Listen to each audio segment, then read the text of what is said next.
Black Star Network is here. Hold no punches. I'm real revolutionary right now. Support this man, Black Media. He makes sure that our stories are told. Thank you for being the voice of Black America, Roland. Stay black. I love y'all. All momentum we have now, we have to keep this going. The video looks phenomenal. See, there's a difference between Black Star Network and Black-owned media and something like CNN. You can't be Black-owned media and be scared. It's time to be smart. Bring your eyeballs home. You dig?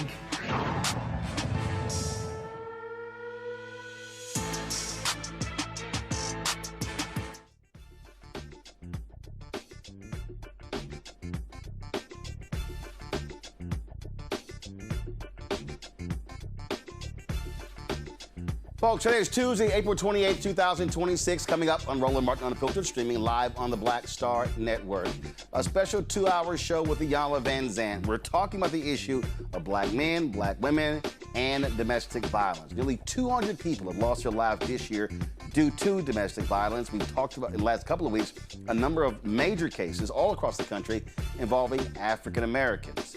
We're going to walk through a variety of issues, how emotional we are, mental health, you name it, we're going to talk about it, because if we do not confront what's going on, we're going to continue seeing more and more and more of these cases, whether they end in murder or whether or not it is women who are being beaten by their partners, by their husbands.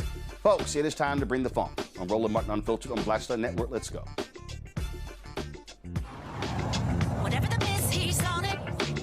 Whatever it is, he's got the scoop, the fact, the find. And when it breaks, he's right on time and it's rolling. Best believe he's knowing. Putting it down from sports to news to politics. With entertainment just for kicks, he's rolling. It's on go, y'all. It's Roland Martin, yeah. Rolling with Roland now. He's funk, he's fresh, he's real, the best, you know he's Roland Martin now.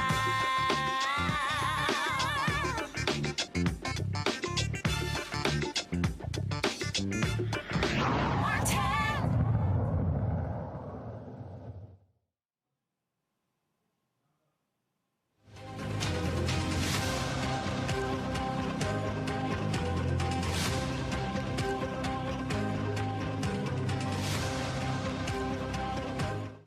Folks, to understand what has been going on when it comes to this issue of domestic violence in the black community, and let's be real clear, domestic violence impacts all communities, but we center African Americans.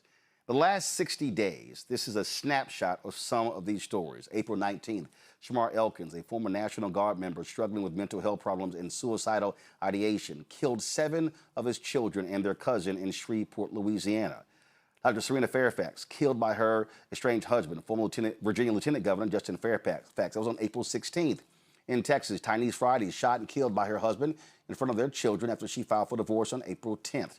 Trinell Collins' son, Lee Collins III, killed her and her mother, Mary Major, on April 6th in Louisiana. Nancy Mateer Bowen's body was discovered in her Coral Springs, Florida home on April 1st, allegedly killed by her husband. He has now been charged with murder. She was vice mayor of that town. On March 1st, Precious Johnson was fatally shot by her husband while cradling their newborn baby in a hospital in Birmingham, Alabama. In Chicago, Barbara Deere was killed by her son on April 14th. 88-year-old Danielle Graves' body was found in Denise Graves' body was found in the basement of her Chicago home on April 7th. Her son, Kavon Works, is the suspect. In North Carolina, Pastor Tammy McCollum was killed by her husband on April 6th. We can go on and on and on. Mynika Scott, killed by her estranged husband in Georgia on April 1st. 23-year-old Ashante Allen's body found on April 16th in Houston, and a boyfriend charged with her murder. Devonta Curtis, beaten to death in a Chicago apartment by her boyfriend. That was April 5th.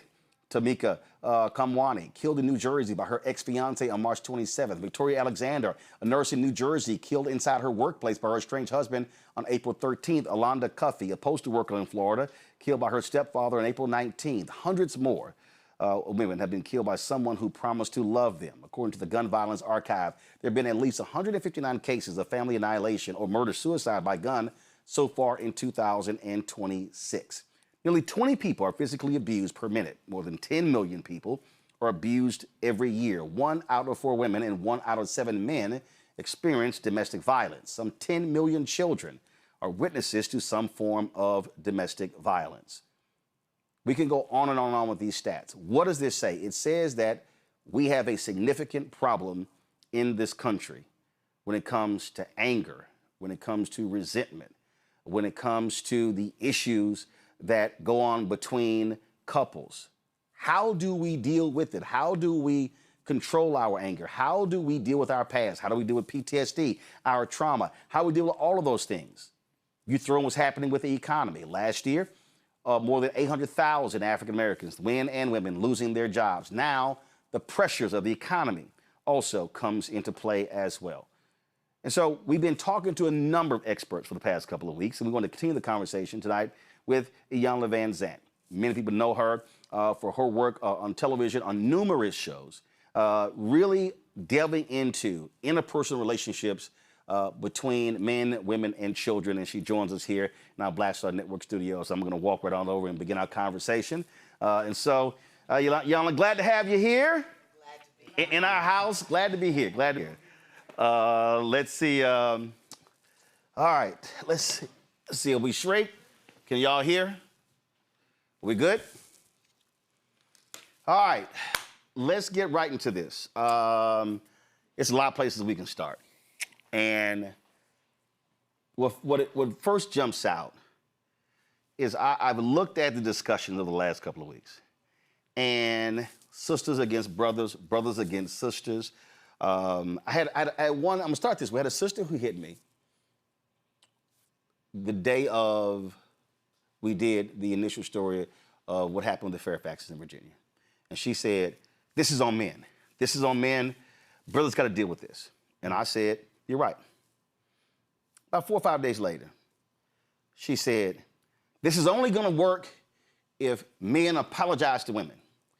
Brothers got to understand the pain that sisters are going through. And I said to her, I said, well, if there has to be a conversation, brothers have to acknowledge sisters' pain. Sisters got to acknowledge brothers' pain. I said, because both have to heal. No, they got to do it first. And I said to her, if it's going to be a pain Olympics, then we're never going to be able to have the conversations that we need to have. Yeah. That is not a function of who. First of all, thank you for having me, Roland. I was really honored when you called me because, you know, I'm not talking about social media ticks and tacks. I'm talking about healing. And the one thing I want to say is throughout this country and everywhere, we're not taught how to heal. We just aren't. Right. We're taught, you know, A squared plus B squared equals C squared. We're taught how to get a job. We're taught how to make other people happy, but we're not taught how to heal. And back to your opening comment, this thing about them against us and us against them, it's us, it's them, all of us are descendants of slaves. All of us carry a wound that has never been acknowledged. We carry grief that has never had a funeral. We carry sadness that was never given a name. And yet we try to function in this system, in this society that was really built to demoralize, diminish, dehumanize us. I need people to understand, and I know we have a hard time. Black men are not the enemy of black women. And black women are not the enemy of black men. But that is how it's been set up. Right. And that's how we seem to be stepping into it. But culturally, we are a communal people. I was thinking about this today as I was driving. Our ancestors, they took care of each other, but not in a codependent way. If the brothers went out and they slaughtered a boar, that boar was cooked in a big pot in the middle of the village. So somebody slaughtered it, somebody skinned it, somebody, you know, opened it up.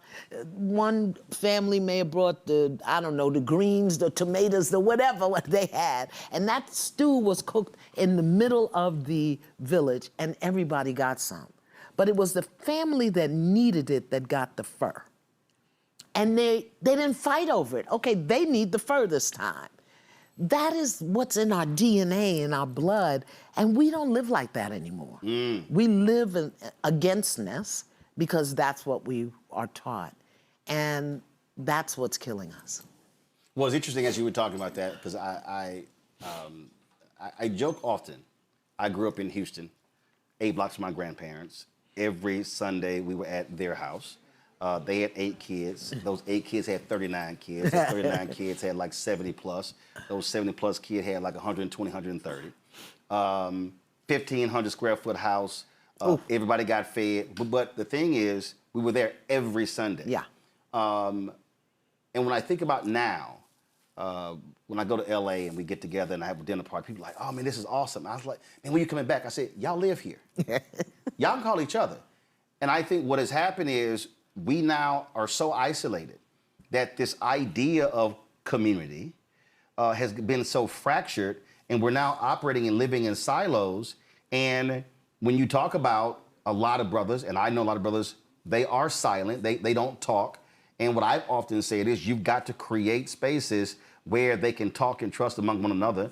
Sisters are more likely to do that. Yeah. And that's one of the things we've been talking about even in the last couple of weeks, that you got to create an opportunity for somebody. If they are experiencing pain, they're going through something, and they're not trusting therapy, the starting process has to be, how can I communicate, commune, and get off, as we say, get it off of your chest, and now begin to work through whatever that is, because you can't deal with it in silence. Well, again, it's I don't care who you are as a man of color. And I say man of color because I'm African American, Latin, and Native American. So I say man of color. I speak specifically to descendants of Africans. You know, our ancestors survived in the bottom of the ship, laying on top of each other.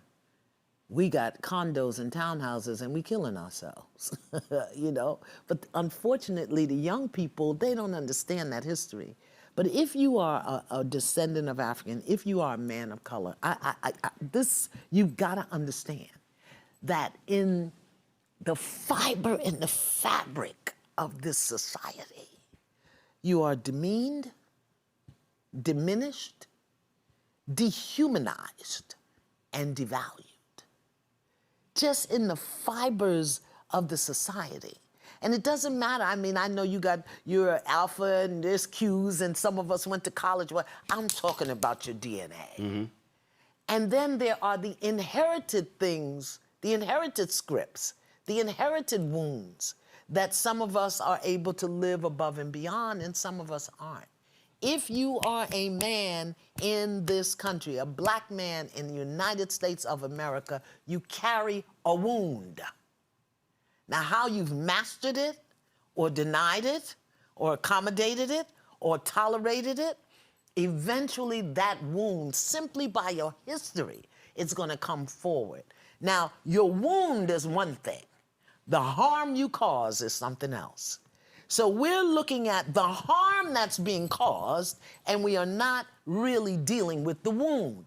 Because if you only deal with the behavior, if you only deal with the harm, then you're never going to be able to heal the wound. And where we are right now, with the wahala and the conflagration that's going on, we have to go to the wound. And most of our brothers, they don't have the language. They think they don't have the time. I love when people, oh, I don't have the time. But when your butt get locked up, you do that time, don't you? Right. So, you know. I thought about that when I was at my church in Dallas. They were doing free blood pressure checks. No, I'm good. Yeah. I don't have time. And I said, yeah, but you have a stroke. Trust me, you're going to slow down. Right. And you need to know right now. Right. And so that's a perfect example of, we say we don't have time, but you have to confront your stuff. Whether you're a man or a woman, you're going to have to confront your stuff. Otherwise, you're carrying that on, and it's going to come out. Passing it on. In any relation, it's going to come out. Yeah. Here's the thing. You know, of course, men are taught, suck it up and move on. Don't show weakness. Don't ask for help. Don't be a punk. Don't be a punk. Oh, my goodness. Don't even smile in photos. You know? But what's happening now, Roland, is the world is shifting so fast that those old coping mechanisms aren't working anymore. And men, you know, all men, but particularly black men, we are, Lord have mercy, y'all are, they are. I say we because those are my brothers, and I'm a mother, you know, but we are, it's okay for black men to be aggressive in sports. In this, you know, don't let nobody punch you, don't let nobody punk you in the schoolyard. It's okay for that. But we don't teach them the balance. We don't teach them how to be vulnerable and safe. We don't teach them how to ask for help and not be judged. And all of that stuff in the way the world is speeding up. And now you got cats, oh, you being sassy, you being feminine. That's feminine. Yeah. No, first of all, if you're showing vulnerability, that's actually a strength. That's not weakness. No. That's a strength. But see, anger eventually becomes intimidation. Fear eventually becomes aggression. Sadness becomes withdrawal or isolation or escapism into anything. Now, we're talking about men, right? Are we gonna get to the women? Because all these men had a woman in their life that raised them. So we got to look at how we infected our sons, not from a place of heated judgment. And that's why we haven't been able to have the healing conversation. Because the minute you begin to speak to the issues as they are, people feel attacked or they feel judged and they go into meltdown. But we have been conditioned to accommodate dysfunction. Roland, I lived for 9 years in a marriage with a man that beat me every time the sun came up. And I stayed for 9 years telling myself that my kids needed a father. And it wasn't until my son explained to me, I'll tell you the situation. My husband was 6'4", 260, okay? On a good day, I'm 5'6". As I get older, I may be 5', 5.5". But he's explained, he wasn't grown when he shared with me a situation where my husband literally had me on the floor and was choking me. And I'm screaming to my son, he was the oldest, call the police, call the police. And my husband is saying to him, don't you move. So he's watching this man, wasn't his father, but he was raised as he was his father. He's watching this man who he considers his father, choking his mother on the floor. And she's gasping for air. Call the police, help me call the police. And this 6'4", 260 man, daddy, is saying, don't you move. My son grew up. I never processed that with him because I was busy processing my own being choked, okay? But that's what he grew up with. That's an unaddressed trauma. That's an unaddressed trauma. How many men saw that? How many men, young men today saw that or something similar? So we've been conditioned, programmed, expected to accommodate dysfunction and to silence our pain. Like I said, grief that never had a funeral. Never had it. And then to go out in the world and function. And make money for other people and make other people happy and please a woman and raise a kid and brush your teeth. So we're gonna find ways to escape. And we've got to learn. Here's the message that I have for men. You gotta learn to feel. And then name what you're feeling. Unfortunately, most men, black men, are emotionally illiterate. They know happy, they know sad, they know angry. They may know irritated. They don't know embarrassment. They may not know anxiety, frustration. They may not know elation or bliss. They have a very limited emotional vocabulary. So they know anger, they know it's bad or wrong, but when the nervous system becomes overwhelmed, you got Fairfax, a man who shoots 7 of his 8 babies. How does a father shoot a 3-year-old? And what's interesting about that, when his mother was interviewed, she said, I told my son, you can get through this. You can beat this. and he said, paraphrasing, I think the demons are too strong. Yeah. He had spent a week in the VA hospital. And this is not judging her, but when she says, son, you can beat this, and she mentioned prayer, this is when I say, I understand prayer. Yeah. I believe in prayer. Yeah. I believe in God, believe in Jesus, but God also put people here. Black therapists. Have put experts here, and it's not enough to say to somebody, you can get through this. You can't get through something if you don't even know what the hell you even are trying to get through. What are you feeling? What are you thinking? Where did it come from? Who knows how that trauma my son experienced at 9 has showed up in a variety of ways in his life? Who knows what this young man experienced in his childhood? Wasn't he in the war? Wasn't he a vet or something? Well, he was in the military. He had not gone overseas, but his mother talked about when she was on crack. Okay. When she was a drug addict, and he was 16 and having to experience that. Now, with that, this is what I got from a lot of sisters. You're centering the man. You should be centering the woman and the kids. Roland, that's excuses. And so when I talked about mental health, it's like, that's excuses. And what I'm saying is, I'm not dismissing it. I'm not coddling anybody. I'm not offering an excuse.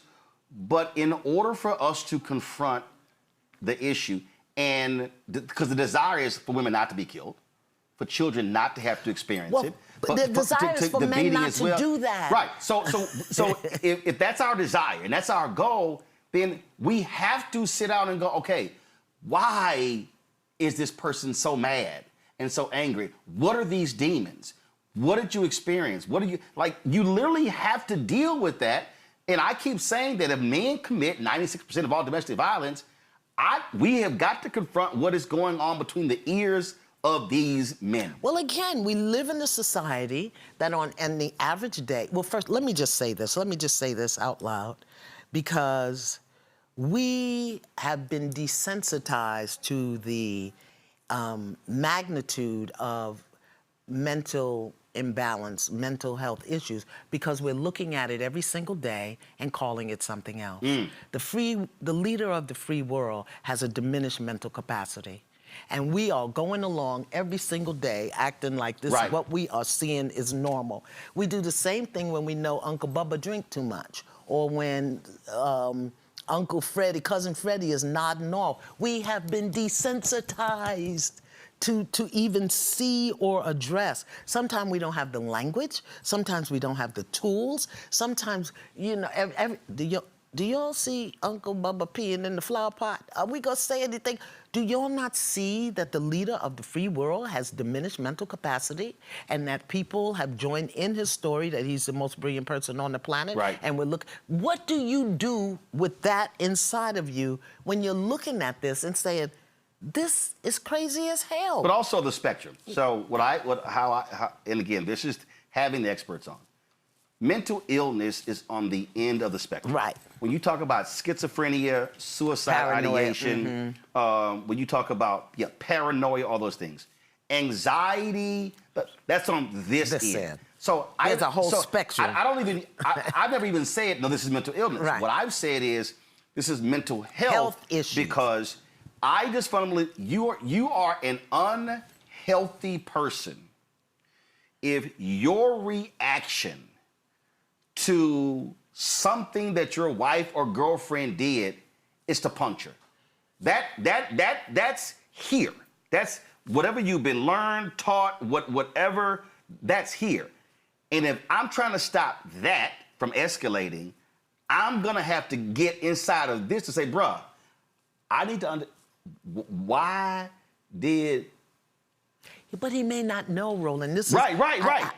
He may not know, but the only way we're gonna get to that, it has to be drawn out of him in therapy or whatever. Otherwise, if he's just walking around like, I don't know, he's gonna be a loose cannon.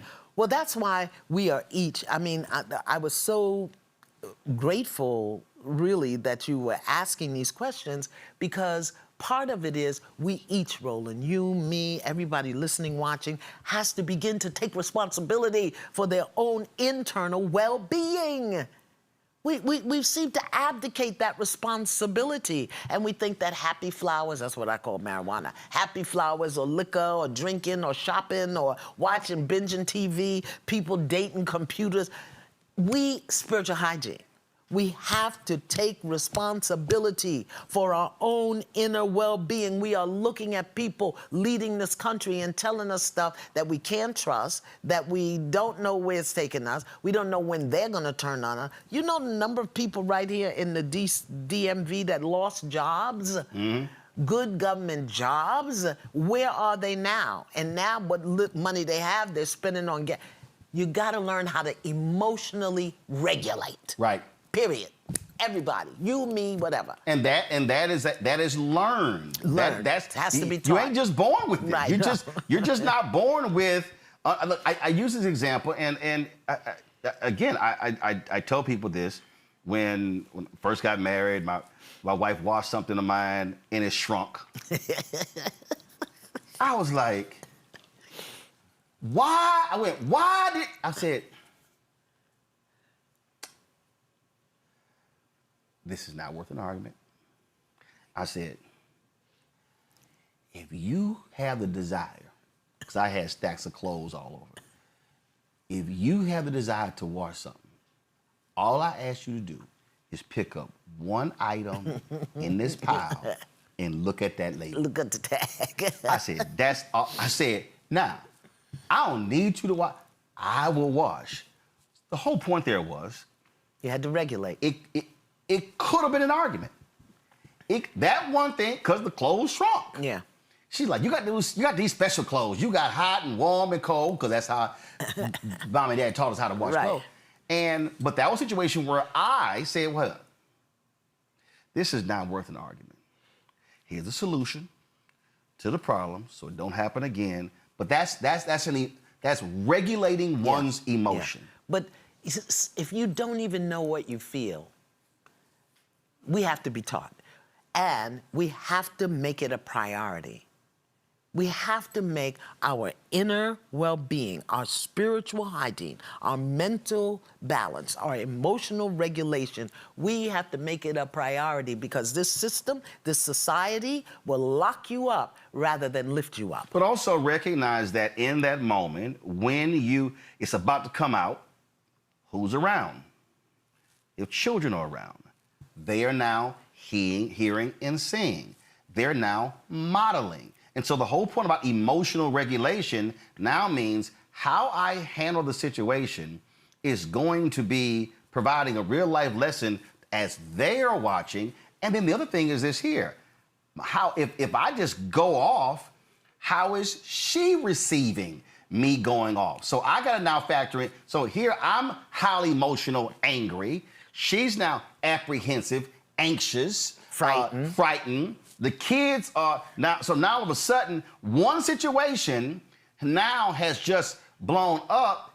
And if you're the individual who can control yourself, you now change and dictate how none of these things now, like I call it just the cascading effect, happens, because in the moment you caught yourself, you stop yourself, say, is it that important? But these are the things when I look at these stories, and I say, and this person here who, because again, the end spectrum is someone who kills their spouse, kills their girlfriend, kills their mother. Right, the case in Cook County. And this young man apparently still was reeling from the death of his father 2 years earlier, who was a Cook County commissioner, and dealing with that. And so we have to confront these things, because if we need to stop also lying to ourselves. We're seeing it.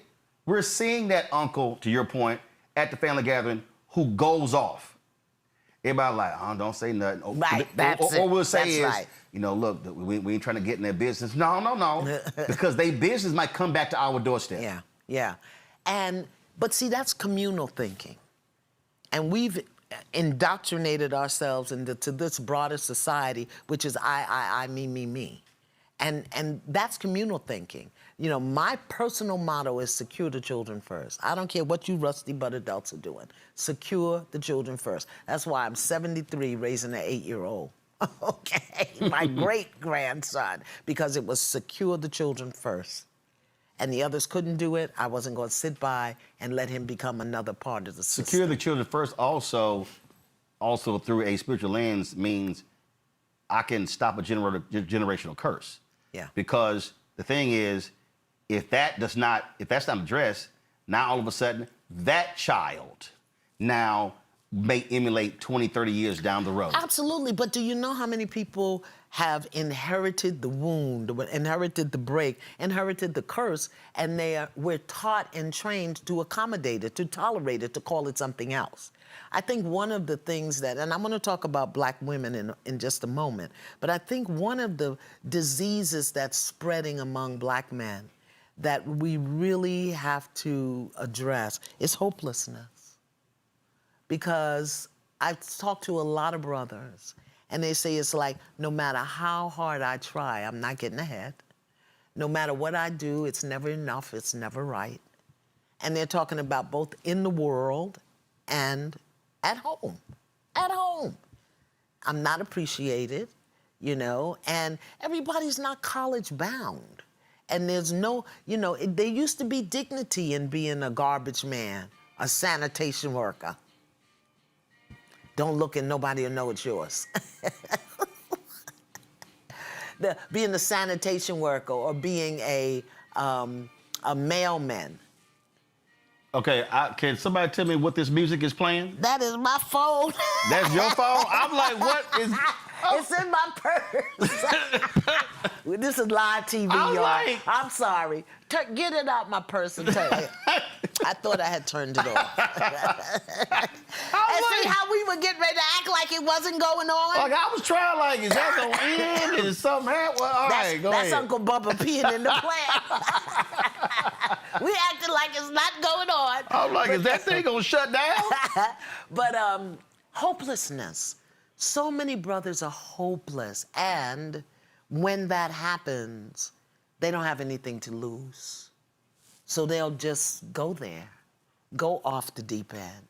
And the way that we got to support them in addressing, acknowledging, feeling the hopelessness is to begin to give them tools and opportunities and a safe place for them to be vulnerable, to be wounded. Where is a safe place for the average black man to be wounded, broken, vulnerable? Where is that? Women, because we hunt and gather, we come together and we gonna get you straight. He left you, let's all beat him. You know?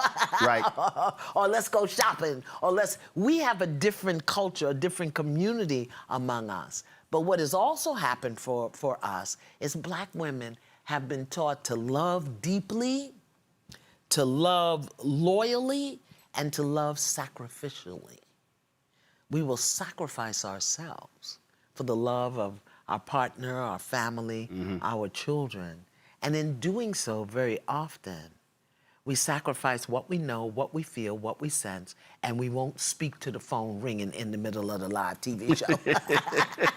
When you talked about how women gather, and this was one of the first things we talked about. We had two male psychologists on, and we challenged men. We said that what can't happen, what you can't have is a group of guys who get together, 5, 6, 7, 8, and they don't talk. Yeah. Or they don't talk about share. ball. It's always playing. And I've told this story many times. That was it was a church men's retreat, and I had a work retreat that Friday, and the men's retreat was Friday, Saturday. It ended Sunday morning. And so I go on Saturday, and when I arrived around 4 o'clock, where's everybody at? Oh, games, fishing, doing whatever. Okay, all right. Okay. So then it was time to eat. Then there was a service that was around 7 o'clock. Okay. About an hour into this service, I see them bringing out trays of food, and stuff behind me. I go, yo, what the, oh, yeah, so we probably gonna be done with this in about 30 minutes. And so then we got Domino's cards and television. I said, I'm sorry. Y'all had a whole day of games and outdoor activities. And they came back and we gonna spend 90 minutes on stuff and then it's back to games. I said, nah, this ain't gonna work. And so I stood up and I said, I don't know. I said to the organizers, I don't mean no disrespect, but I know cats right now who marriages are about to be over. I know some of the stuff. I said, and y'all literally are not going to deal with this. I said, you've had women who have paid for you to come here. You've had mothers and wives and aunts and I said, and you gonna come here to play games and go back the same way? I said, and I never even took it in my room. I went back home. Mm-hmm. I was so ticked. And so what I was trying to say then, and what I even say now is, what men cannot do. When I hear women say we need men to hold each other accountable, that means that men are going to have to also learn they have to how to get your friend to open up so you can understand what they're dealing with. So it's not y'all getting together, drinking, watching the game, playing ball, because he needs somebody to talk to, and it's not always, yo, I'm good. So that's why I created this. All right, what's that? Spiritual Hygiene for Black Men, the healing worksheet, the wound versus the behavior. I was up Sunday night praying all night long. So now we have the link. Go ahead and pull it up, y'all. Pull it up. Go ahead. Here's a question. What is the wound I carry? Let's just start there. What is the wound I carry? There may be 10 of them. There may be one. And you don't move until you can name that thing. Because you won't know what you're dealing with. You won't know what you're looking at. You won't even know what kind of help you need until you can identify the wound that you carry. Everybody carries one. I got one, you got one. How we manage it, how we've addressed it, how we've dealt with it, or how we've accommodated it, tolerated it, denied it, ignored it, and then shot somebody or did, 7.5 to 15. Or we smoking more happy flowers than we eating grits. What is the wound you carry? Every black man, write that down, or come get the sheet. And then you gotta identify, where did it come from? Some of it is inherited. Can you hear me? I inherited some stuff from my birth mother, whom I never met. She died when I was 2. But there's some stuff that I inherited from her, and one of them was remaining loyal to people who treat me badly. My mother was a car cleaner on the Pennsylvania Railroad in the 1920s. Do you know how people treated her? A black woman cleaning the train that black people couldn't even ride. Do you know how people treated her? She died when I was 2. But one of my wounds was remaining loyal to people who treat me badly, which is why I stayed 9 years in a marriage with a man who beat me. And that's why for men, you have to understand what patriarchy is, what misogyny is, this belief that you control, that is, again, that could be from your grandfather, from your father, from your uncle. Question number 3. What was I taught about being a man and control? What was I taught about being a man and expressing emotion? And I did this so that brothers have a direction. Because, we're saying you got to heal. They don't even know where to sit down and do. That's a phrase. That's right. That's a phrase. You like to do this, get on your computer, take a breath, light some incense, smoke your happy flowers. That's what you do. Get your wine, whatever. But at least give yourself permission to ask yourself the question. Who's ever asked, what were you taught about being a man and expressing emotion? Right, and what does that actually mean? Yes. What to you, what does being a man mean? What does it mean? And that's and that is the thing, because again, if we don't equip people, I'm just, I'm like, guys, you have to equip people with stuff, tools, to know how to walk skills, language, that we're not equipped. So when you don't know, you don't know. Right. But we have to stop acting like it doesn't matter. Here's another thing that I really want us to work on as good spiritual hygiene. You know, I've noticed this thing that happened, I don't know, maybe in the last 5, 10 years. Everything is generalized to black men and black women. Black women are this, black men are that. Black men don't do this, black women. And what happens is that generalization becomes your identity. So you're a black woman, and somebody is saying something about black women, and if it doesn't apply to you, you dismiss the whole thing as a. When the messenger becomes the enemy, you will miss the message.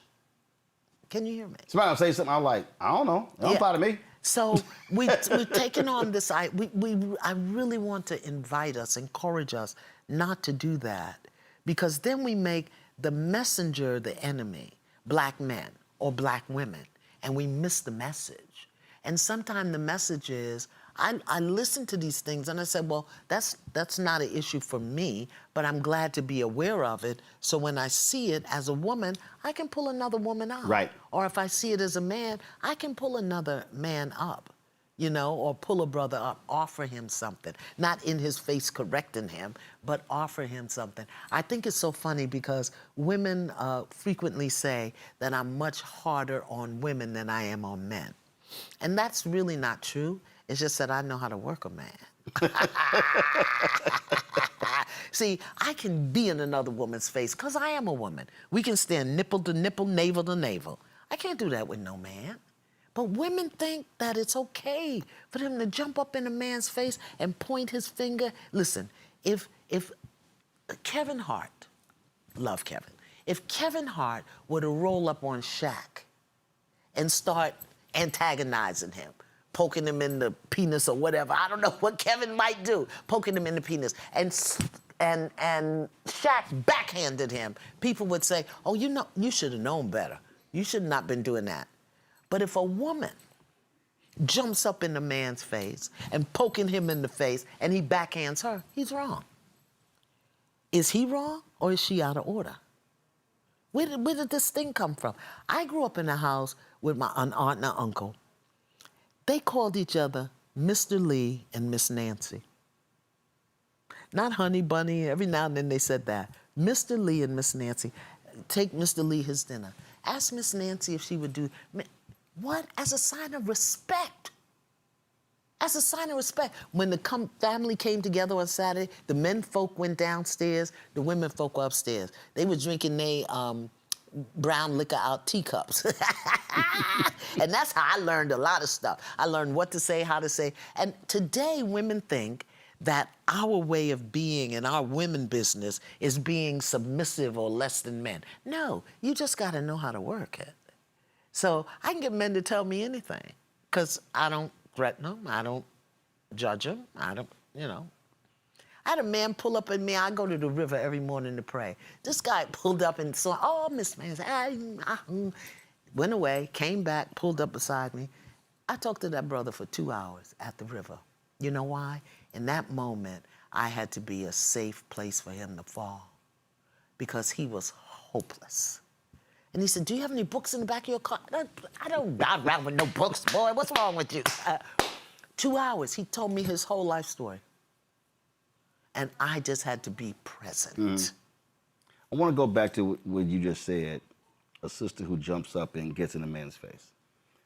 I still go back to what we talked about before, emotional regulation. Yes. And on both sides. And that's what I want to segue into, because when we're talking about these dynamics, and we're talking about men and women, and we're talking about anger, and we're talking about something that ticks us off. But sometimes, Roland, it's fear.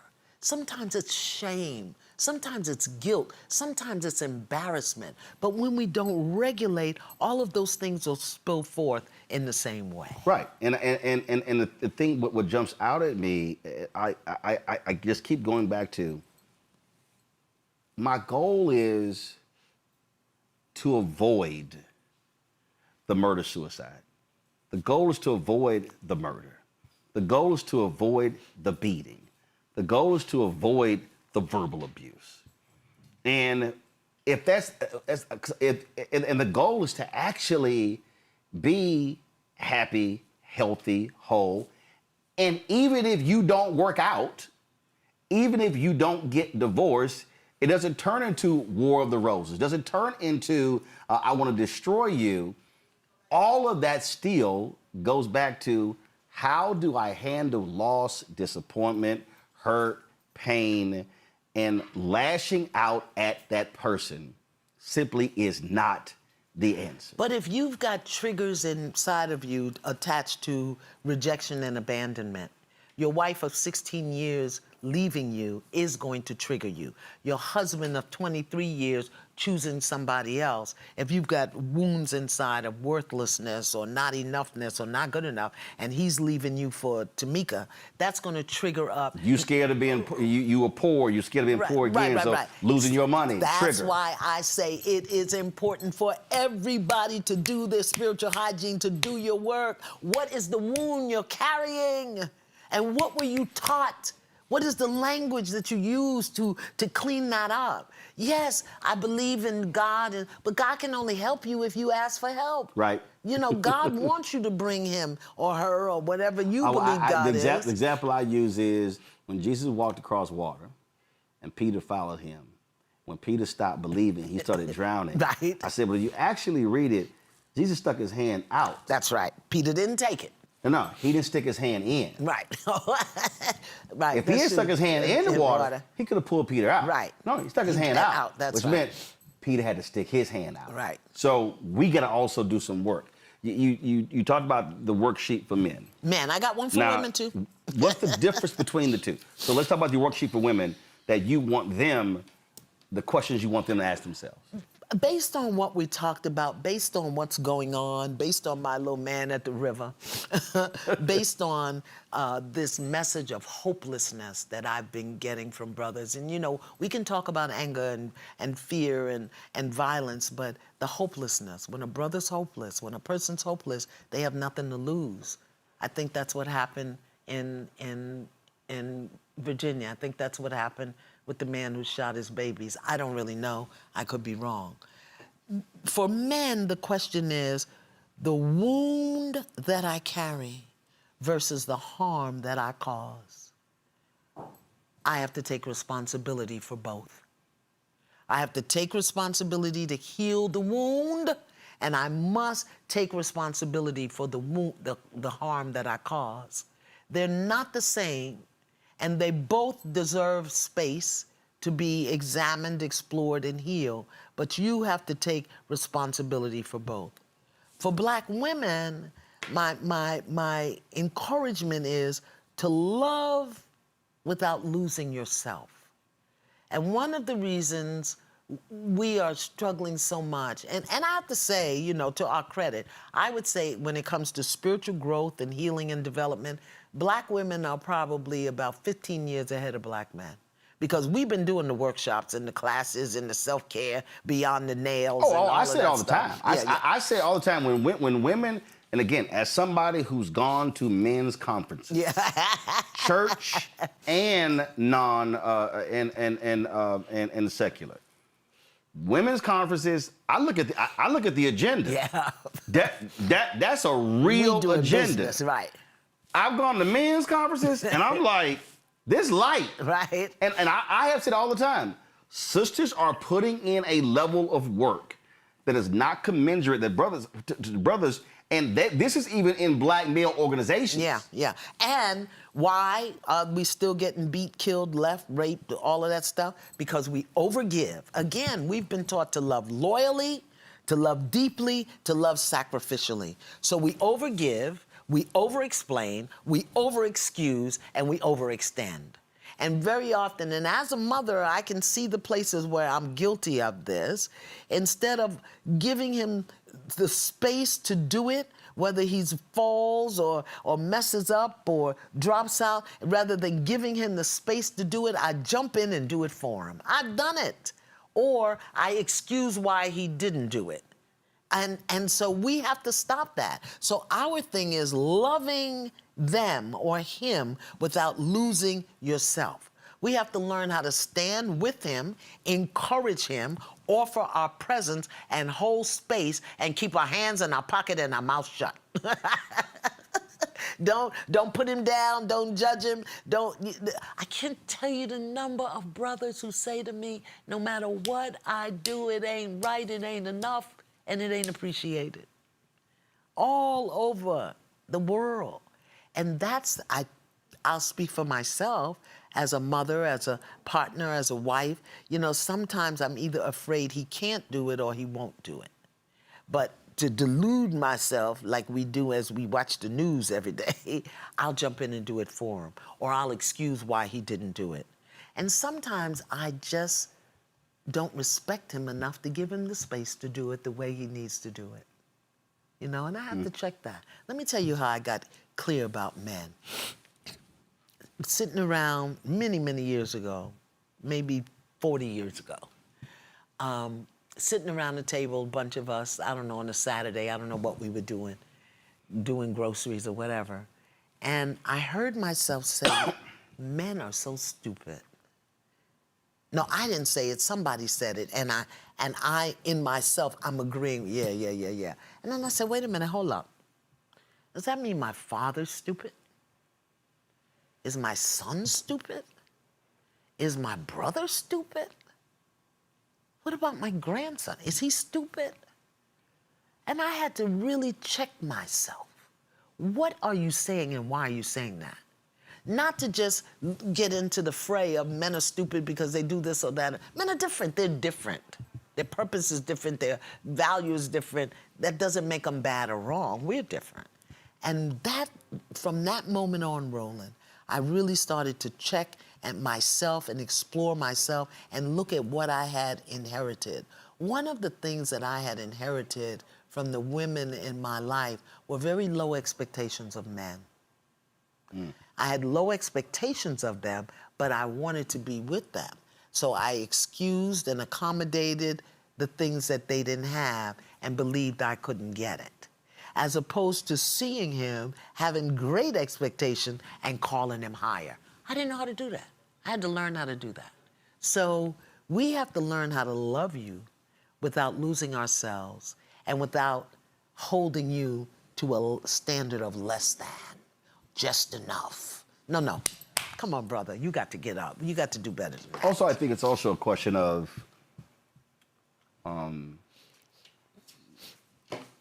when somebody reveals something, believe it.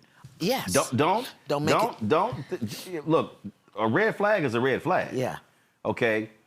If you get to a red light, you supposed to stop. Right. You ain't supposed to cruise. It's not green. You're supposed to stop. But we inherited that too, staying long beyond is necessary or productive. We inherited that too. But standards were different back then. Grandma would stay, auntie would stay. Standards were different back then. And they still had expectations of their men. They still had expectations. And he may have had a woman cross town, but he was bringing her the check. You understand? And so, again, for usins, hear me, Roland, for usins. And I love the way you love us. I've known you how many years, and I know you as a journalist, I know you as an editorial speaker, and I know you love us. I love the way you love us. I don't agree with you all the time. I mean, how many times I tell you, Roland, behave yourself? But I love you have the space, and I want to give you the space without making you wrong, without beating you. Nobody, don't come to me and talk to me about Roland Martin. You can't talk to me about Roland Martin, Tavis Smiley. You couldn't talk to me about Bernard Shaw, Ed Bradley. You understand? No. Cornel West, because I know how you love us.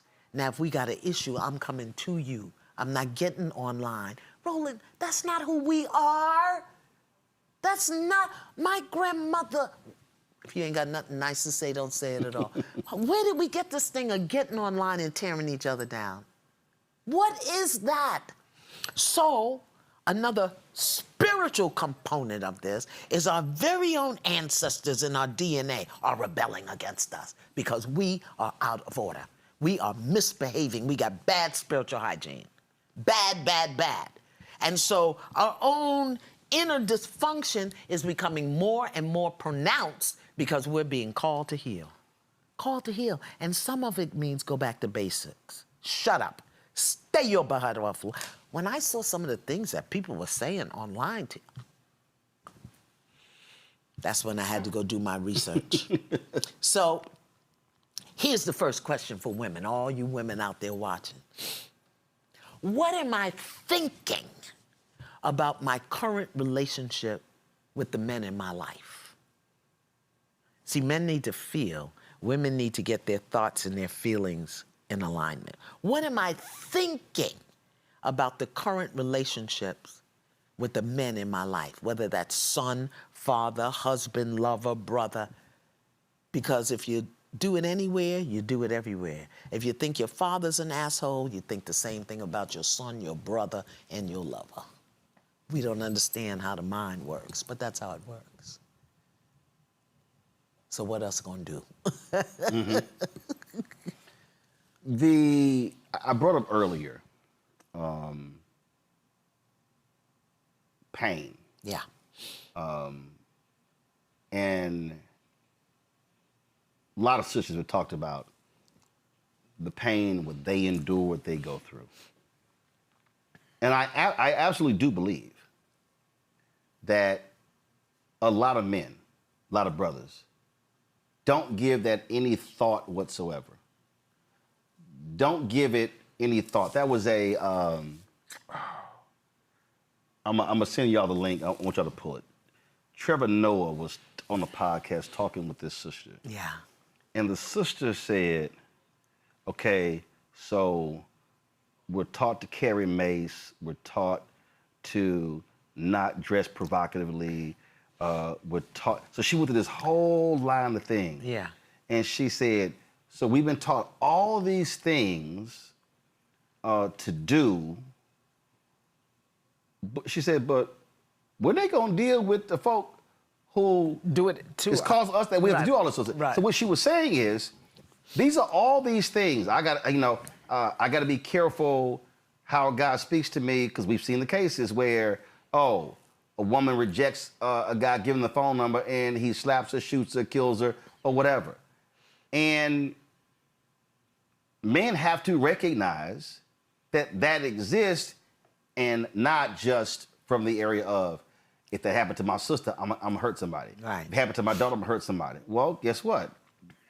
That other woman is somebody else's daughter. Right. It's somebody else's sister. So part of this is also, I do fundamentally believe, men having to sit down to understand what that sister also is going through. If both folk are going through pain and difficulty, yeah. I better understand. I just can't expect her to understand what mine is.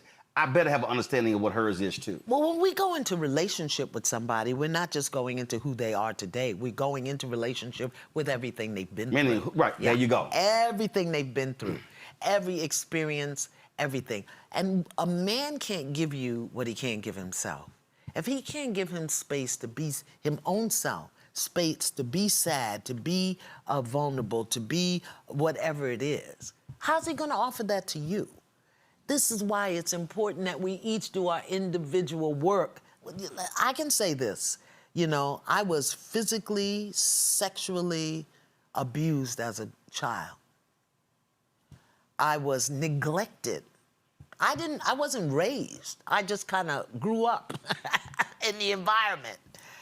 I got my first job when I was 13, and my father used to come on my payday to pick me up from work and take my money and give me just enough money to get back to work. When I told my brother, I had an older brother, when I told my brother that my husband was beating me and I needed, know what he said? What you want me to do about it? When I told my father that, I said, please come talk to him. Come talk to him. You know what my father said? You made your bed hard, you lie in it. Wow. So I learned real clear, okay, girlie, you need to get this together. At some point... And that's not the reaction that a woman wants from the men in their lives, No. a brother and a daddy. No. That is not the reaction. And see, one of the reasons that men, particularly in repetitive domestic violence, one of the reasons they do that is because they know she doesn't have anybody that he got to answer to. There you go. If he knew he had to answer to her brother or her daddy or her uncle, he would think twice.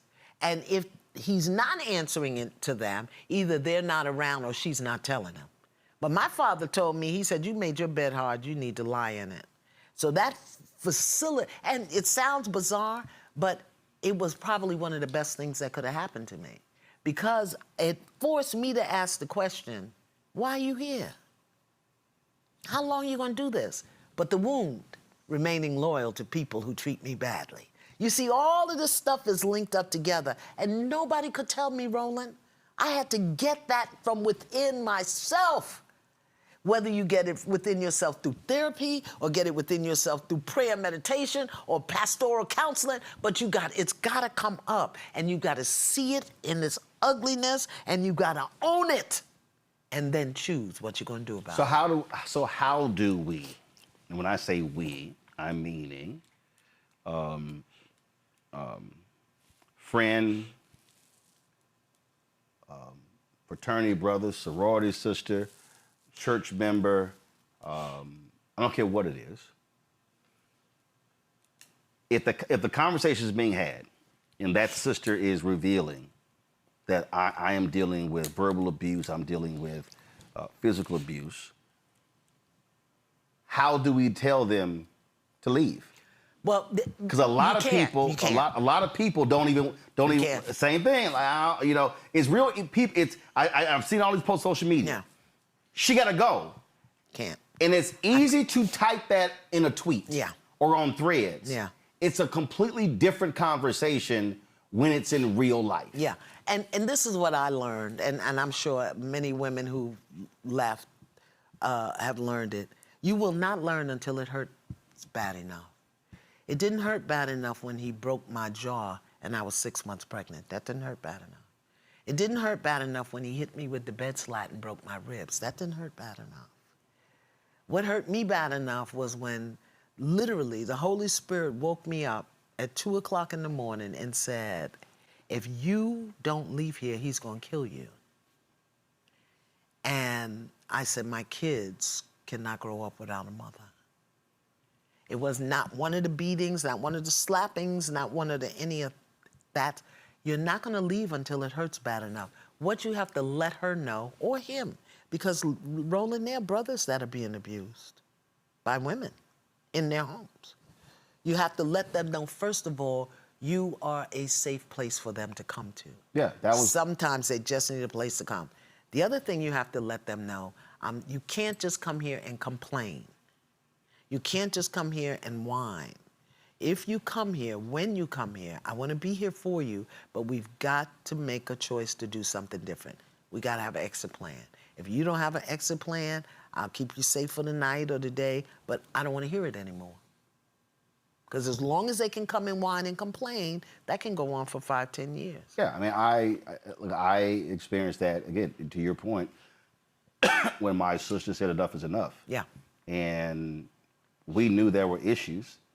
I could not make her leave. Yeah, no, she won't. But the whole point was, when you ready to leave, because I couldn't stand his ass, the first day I met him, like literally when I met him, could not stand his ass. Yeah. But the whole deal was, when you're ready, just say when. Yeah. And then when that day came, extracted from her apartment, my brother and his wife, meet halfway between Dallas and Houston, her and her 2 kids, 5 and 2, come to my house, just with backpacks on them, and that was 24 years ago. It hurt bad enough. She was ready to go. And the thing is, and I put the question that way because, again, I'm seeing the responses from people. Yeah. And I'm trying to get folk to understand we are making comments in hindsight and not in real time. Yeah. And not understanding that there are dynamics, that there are financial dynamics.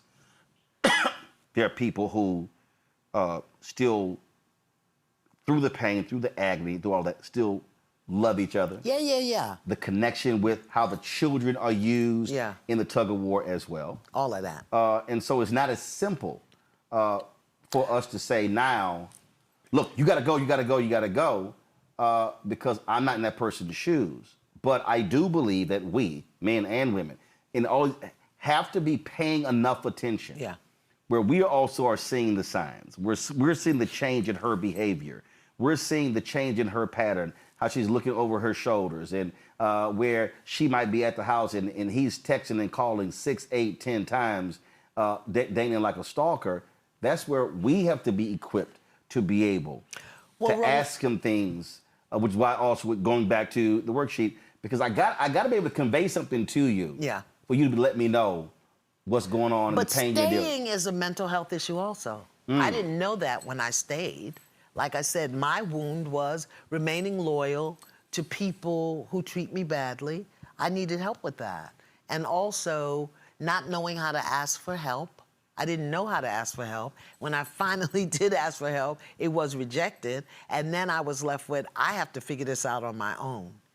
Unfortunately, I didn't trust myself enough to think I could until literally divine intervention. I left with nothing. My 3 babies, 3 bags, and I left with nothing. I had a mental health issue. I needed support. I needed guidance. I grew up in it, so it was familiar. We're talking about the person that commits the violent act has a mental health issue. And the person that stays has one. Yeah, it's the wound. And, you know, people will hear that, ain't nothing wrong. Listen, stop it. Yeah. For you, a divine, unique creation of the Most High God, to allow somebody to demoralize you, physically abuse you, that's not natural. For me, it was normal because I grew up in it, but it wasn't natural. I didn't know that I needed help. I needed help. I needed help. Now, thank God, I had a tight circle of women and elders, elders who I eventually went to, and they helped me. But again, I had to clean it up in here.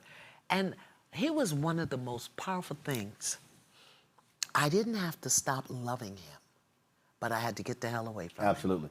I had to separate those stuff. I thought loving him meant I had to stay. That's why the worksheet for women is loving him without losing you.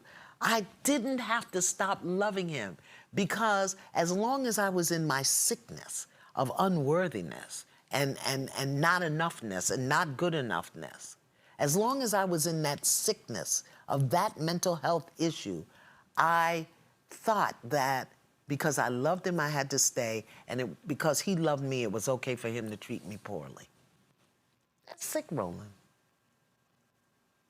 And I needed help. And so when we talk about, you know, the psychosis and the schizophrenia on this end, and depression and stress and anxiety on that end, but there's a whole gamut in between, and you can fall anywhere in that spectrum. And remember, mental health could be emotional deregulation. It could be PTSD. You know how many children have PTSD from neglect? That they were neglected as children. It happened twice. I was cutting the grass, and I'm loud. I think I may have had headphones on. And my oldest niece, this is one of the two who came with my sister, I turn around, and she's literally in the yard screaming and yelling and like just in tears. And I'm like, what is wrong with you? I was just cutting the grass. And so what happened was her dad would often leave her in the house by herself. And he's outside with friends, and she wakes up not knowing who the hell is here, if anybody is here. And she just lost it. And I was like, Uncle Roro's here. Yeah, yeah. You're safe. Right. Baby, I'm just cutting the grass. Mm-hmm. You know. Okay, so she was in the house and woke up, you weren't there. No one was like, so she woke up in this empty house. Yeah. And I was just outside cutting the grass, Yeah. and again, I turned around. I don't know why. I'm like, why is she losing it to that point? Yeah. That was previous trigger. trauma. Right. And so part of that was, and I'm talking about, so part of them coming to my home also was us having to help put them back together. Yeah, reprogram. And also model behavior, model all of that in order to put them on the right path moving forward. Now, let me ask you a question. Just that abandonment or whatever that was for her got triggered up. Do you realize that had you not been there, she would have had to regulate that herself? Mm-hmm. And she may have stuffed it or suppressed it or called it something else. And let's say a parent came home, not you, but somebody came home, and she tried to tell them. They didn't have time to hear it. They're busy. Go sit down. Go watch your TV. Go do. So by the time she's 16 now, and cutting somebody in the high school, and they think she's a bad kid, but they don't even understand that it's PTSD, that it's trauma from abuse as a child, neglect as a child. Do you know how many caused by poverty? Poverty, Roland. Food insecurity. And who did they talk to about that? And then they grow up, and you want to know why they robbing a bank or stealing things or taking paper clips from the job, and you lock them up, because we now live in a law and punishment society, not law and order. I love law and order. But we live in a law and punishment or revenge and punishment society. So many of us, the wound, we are walking around wounded. And see, we keep talking about this issue of domestic violence through the prism of men and women. No, right. But there is a component there to that child who had to witness it. That child who now, you talk about those 9 years, your son, okay, him being frightened of that particular person. So now and in the house with him every day eating dinner. There you go. And also the flip side of, you are suffering through this physical calamity, but what happens when that child actually never sees it, but they see that person as their hero? Right. And so now all of a sudden, when you we got to get the hell out of here. Right. You now got to deal with the child going, what the hell are you doing? Right. That's daddy. I love daddy. You no, we got to go. You have to now address. So now child may be trying to blame you for leaving when it's kind of like, no. We had to leave because I may have ended up dead. Right. So, but that's why communication is so important. And that's another dysfunction we have. We deny, we avoid, we don't call a thing, we hide things. It's good for children to see conflict resolution. One of the reasons that murder and the things happen is because we're not teaching our children conflict resolution. They either see the big fight and the argument that never then gets discussed, or they don't see anything at all. We're hissing in the closet or hiding in the basement. It's a good thing for them to see difficulty and have it resolved and have the conversation and to speak about it. Many of our children today, many of the young people, oh my God, the Gen Zs, emotionally illiterate. Because they grew up watching the back of somebody's head or with headphones on, eating dinner out of styrofoam box or working on these things. They are emotionally illiterate. Totally isolated. That's not a bad thing. I'm not calling them names because my generation failed them. You know, the generation under me failed them because we were so busy getting and doing and that we didn't have the conversation. Well, that's why whenever, because we raised 6 of my nieces, whenever they were in the car, I said, I would turn the music up so loud it would drown out their headphones, and I would explain to them, no, you gonna listen to what I want, what I'm going to play, because I need to expose you to different types of music. Yeah. And then of course what happened, like, hey, Uncle Roro, could you put that what was that Bill Withers? Could you put that Bill Withers song on my iPod? Again, when you're exposed. So that's the way I handle it. You have to. But and again, I know somebody may be saying, okay, you joking about that, but no. We were very intentional with how we responded to my nieces, because we raised 6, 2 were from a sister who left because of domestic violence. But we were intentional understanding what they went through. So this is what we're going to give you in order to try to repair as much as we can what you previously had dealt with.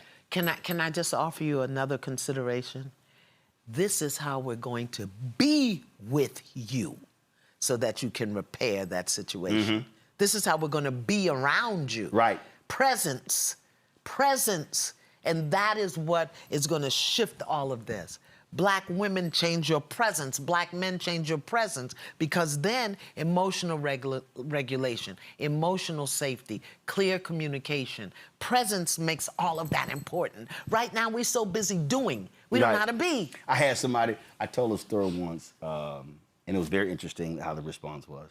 I said, when I go home, I don't care what I'm doing, and I don't care where they're going. If you walk into my house, my brother's house, my sister's house, you gonna come speak to me, and it's gonna be a hug. Because my grandparents were like, you ain't, and my grandmother's like, no, you speak to me first. And I had some folk, well, you shouldn't be doing that, because, and it's people, they've had folks in their family and sexual. I said, hey, that ain't here. So you ain't projecting all that. I said, for me, I want my nieces and nephews to know they can be hugged, they can be loved. Non-sexually. Right, in terms of when I think I am, it's like, no, hey, Uncle Roro, hug, that you're not distant, because I need them to understand also, you're going through some stuff, you can pick the phone up, right. You can reach out. You can talk. You can, and that's the thing. That's presence, Roland. Right. That's but it's also being intentional with that, knowing full well what the whole dynamic is, and also just in being mindful in terms of what you see. And now also when girlfriends or boyfriends come around, that eagle eye, you sitting there going like, listen, you hear. It's like it's always you hear how he said this or whatever. To me, all of that is a part of the communal aspect of, no, we're going to keep everybody safe. And it's good spiritual hygiene. But now here's the piece that I think frightens people about what you're saying and having clear communication. I had a brother friend, you know him, well known, and I love him. I do, I still do. And I witnessed some inappropriate, incorrect behavior in the world. And I checked him on it. Mm-hmm. I wrote him a letter, and I didn't make him wrong. This is what I saw. This is what it felt like. This is what I want to offer you. And he got highly insulted, hurt, highly insulted. And I haven't spoken to my friend now probably in 15 years. And I didn't stop loving him. And I gave him the space to be upset. What we have to know, what we have to recognize is that sometimes people are in their head without adult supervision, and in their ego with their self-righteousness. And if you try to check them, correct them, support their healing, they will turn on you. And I think one of the things that happens is, rather than challenge somebody, check somebody, offer somebody something different, we let them get away with bad behavior. We call it love. But what we're doing is we're watching them die. And over the years, in this 15 years, I've watched him blow up, fall apart, So we've got to be willing, hear me, in these situations to have people, to piss people off.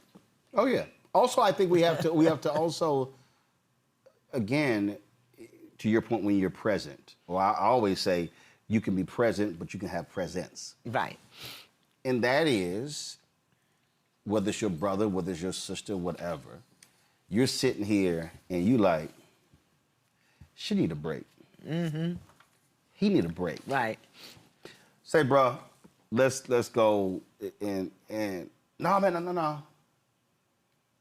let's just go here. Step away for 2-3 hours. Yeah, even if it's to the park. And my whole point is, if you're mindful, you're watching them. You're paying attention. And this is the thing that I have been just saying for the last couple of weeks, where I need men to be paying a lot more attention to each other. Mood swings, shift. Why you so quiet? Why you so apprehensive? And understanding you may be the person who needs to say, no, come roll with me. We just go and it may end up like the guy at the park. Yeah. By the river with you. Right. Because what you've done is, in that moment, whether you're a man or a woman, you become, I use the phrase, you become a first responder. You become an emotional release valve. Yeah. For that person who didn't even realize they needed it, but you just happened to say, I just sense, man, that stuff was just ticking you off. This is not normally how you are. Hey, what you dealing with? Talk to me. And it could be something dealing with the spouse. It could be something dealing with the kids. Job, it could be anything. ED. But you need yes, because that's a big thing right now among men. Well, and again, not talking about it. There you go. And so that person needs somebody. But that person also has to take responsibility, and whether it's this worksheet or a journal or a class or something, meditation, rub a crystal on your left nipple, I don't care. We also have to accept responsibility for ourselves. Yes, and be more present. Right. And yes, show up for each other. But if I don't know, as you said earlier, if I don't know that I even have a problem, if I don't even know what the wound is, if somebody tells you, don't deny it. But I need somebody who can help coax that out. Yeah. And that, to me, if we're talking about confronting domestic violence and mental health issues, yes, but again, that's identifying, and so it's empowering people, because I think it's very easy and obviously a lot of people say, man, suck it up. Yeah. You punked out. Right. Oh, that man killed that woman. He's evil. He's a coward. Using all those different phrases. Yeah. And my whole deal is, but what do we do to keep the person from becoming that next person? And what do we do with the children that he left behind? Yes. And what do we do with his mother? And what do we do, His mother and father, her mother and father. Okay. It's all cascading, because the act of murder, suicide, the act of physical beating, again, it just flows down. Yeah. It has a ripple effect. So here's a question for all the men watching. I got another one for you. What emotions do you avoid or struggle to express?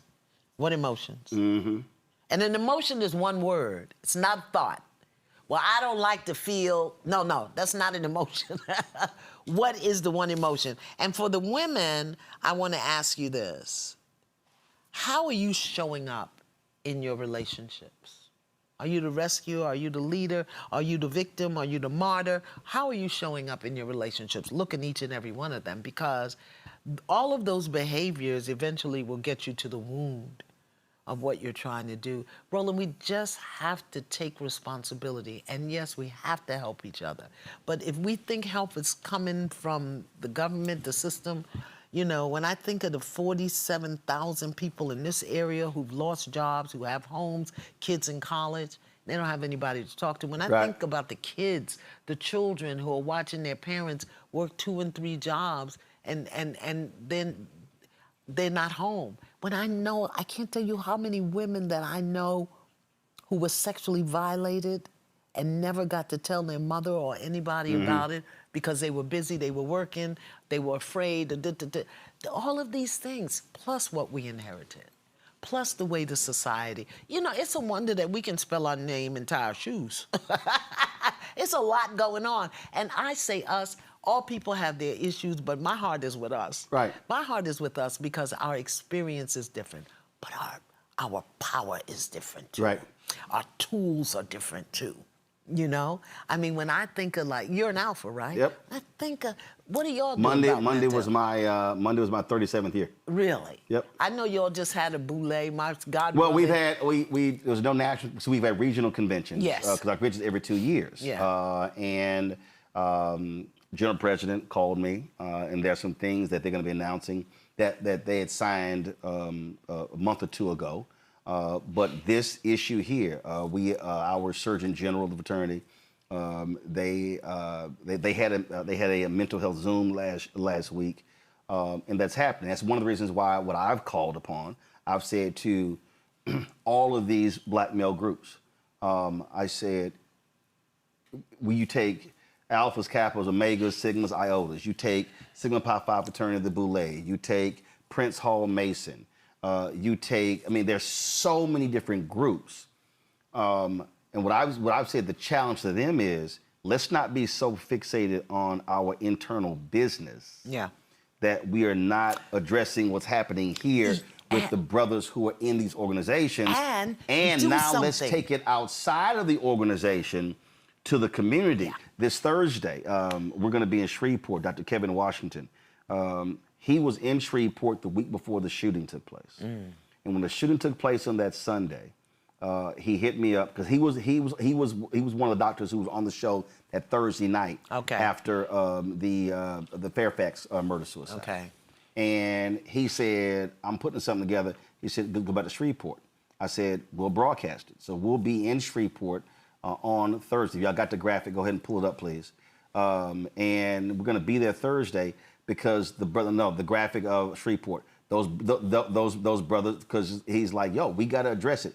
Because Louisiana is #2 in the country in domestic homicides. That's right, domestic homicides. And so you've got a community that is reeling from the actions of this man killing 8 kids, shooting 2 other women, and he ends up being shot and killed by police.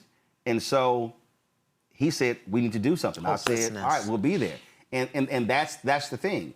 And I've said to other brothers in other parts of the country, I said, you don't have to wait. I said, you don't have to seek anybody's permission. I said, if you're an organization, if you're just a group of brothers, I said, you don't have to wait. Right. Let me share this with you. In 2001, In the Meantime was published. And since 2001 till now, I've sold 6.7 million copies of In the Meantime. Finding Yourself in the Love You Want. In 1998, I wrote The Spirit of a Man, a vision for black men and the women who love them. 1998, I haven't even sold 10,000 copies of that book. And in 2005, I wrote Up From Here, a plan for the elevation of black men. I haven't even sold 6,000 copies of that book. But In the Meantime, has sold 6.7 million. So the thing is, we can't just talk about it. We gotta do the work. And you have to make time to do the work. In the meantime, I mean, The Spirit of a Man was the book that grew out of that conversation that I had that men are stupid.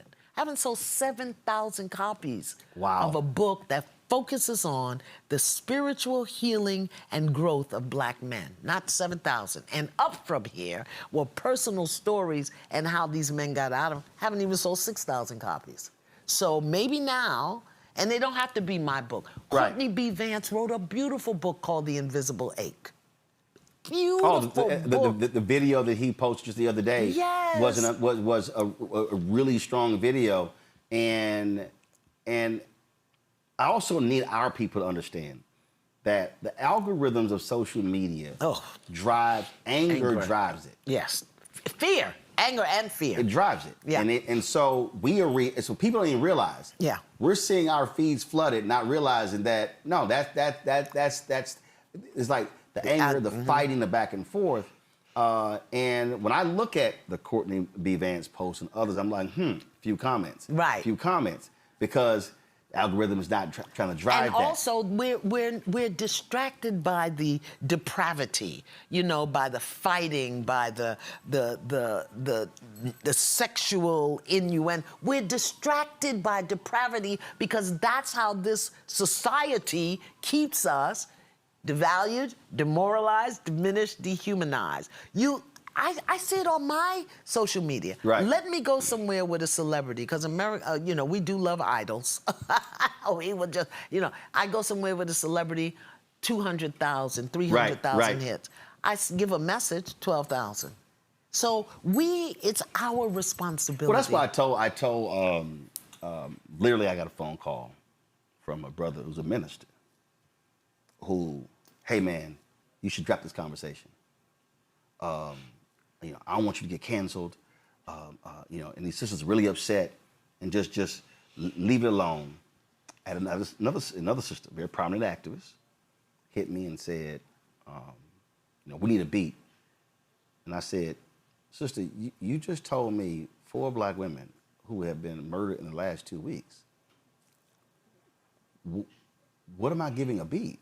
Why would I wait? I said, if I could provide some information tonight, tomorrow, and the next day that somehow reaches somebody, that could prevent the next thing. But are we willing? And are we willing to be? Well, for me was, first of all, I said I own the show, so I said I'm not asking permission, and I told them, no disrespect, I'm not doing what you're asking me to do. And what I need the people to understand, when I ran Tom Jones' BlackAmericanWeb.com, it didn't have a praise and worship channel. No. I created it. I said, you can't have a black website and you ain't got no praise and worship. Iyanla, I can't even remember what I wrote. So I wrote a column. It's probably one of the pieces that's in my book, Listen to the Spirit Within. So I write this column, and I get an email. Mm-hmm. Sister says, I listen to Tom Journal every day. I go to the website every day. But today, for the first time, I decided to go to the Praise and Worship channel. I was like, okay. And she says, and then I read what you wrote. And I'm reading the email. I'm like, okay. And then she says, I need you to understand something. I had already committed to kill myself. She said, I picked how I was going to do it. I picked where I was going to do it. I picked when I was going to do it. She said, but now after reading what you wrote, I now realize that God has a plan for my life. Mm. And I've told that story, and people are like, oh my God, that's amazing. I said, no. I said, you shouting on the wrong thing. I said, because if I was not obedient to him and didn't write what he put in my spirit to write, then it would have never been on the site for him to send her to read it at the appointed time. She had to be obedient too. And, right. And but that's the my job though is to write it. So my point is, I said, we gonna do the segments. Right. We gonna do the conversations. We're not giving it a beat because I don't know who's watching or listening. Right. And if we can provide people with real things, this, and again, I want not because it's the end all be all, but it's something. The books that you laid out, the books that others are laying out, what we cannot do is be in this moment being, and I'm gonna say it purposely, this is not a moment to be performative. No. To just put somebody's photo. That's right. On your Instagram. Right. Or put a graphic up or say thoughts and prayers, oh my God, when will this end? No, this is a moment where it requires action. Because see, even if this is not an issue for you, if you have never experienced domestic violence, you've never been raped, brutalized, whatever, you still got a wound. But as you do your work, you then become the Bible somebody else can read. You don't know who you're going to bump into on the train. We all have to do our work, whatever it is. And everybody's not going to church, Roland. Everybody's not going to the temple. But everybody can be healthy. Everybody can be regulated. We all have to learn a new language. And we, as people of color, as descendants of Africans, we got to get back to our culture and begin to do things that resonate with Big Mama in our bones, that strike up, you know, auntie in our system, and stop embracing so much of this craziness in this world that don't have nothing to do with us. When I see women jump across a table and throw drinks in each other's face, oh my God, you can't. That's not good behavior. That's not good. I first, just do understand something. I was in New York City for something, and I was like, well, everybody keep talking about this show. It was 2 o'clock in the morning. I was like, I'm in a hotel room, I'm not sleepy. 10 minutes. I said, this is what the people raving about? I said, they were by the pool yelling, hollering, and screaming about how you showed my charity deal and throwing wine. I was like, I can't deal with this. I said, my brain, I said, I can't. So I don't even, and this is people, when I had my TV One show and this one, I refuse to allow reality show folk on my show. Well, I'm a reality show folk. No. You know what I'm talking about. You know what I'm talking about. Now, let me tell you And I had a sister who was, I was out that day. And she was on one of them housewives show. And she was coming in town for this something else. I said, listen, she can come on the show to discuss this issue while she's in town. Y'all can't mention the show. And they were like, Roland, I said, you don't understand. I said, some of y'all say that's my entertainment. But it's a whole bunch of us, they are processing that in a whole different way. And I said, and I just can't be a participant. Well, you know why I watch it? Let me tell you why I watch it. I watch it because I want to know what our young people are looking at. I want to know how our young people are thinking.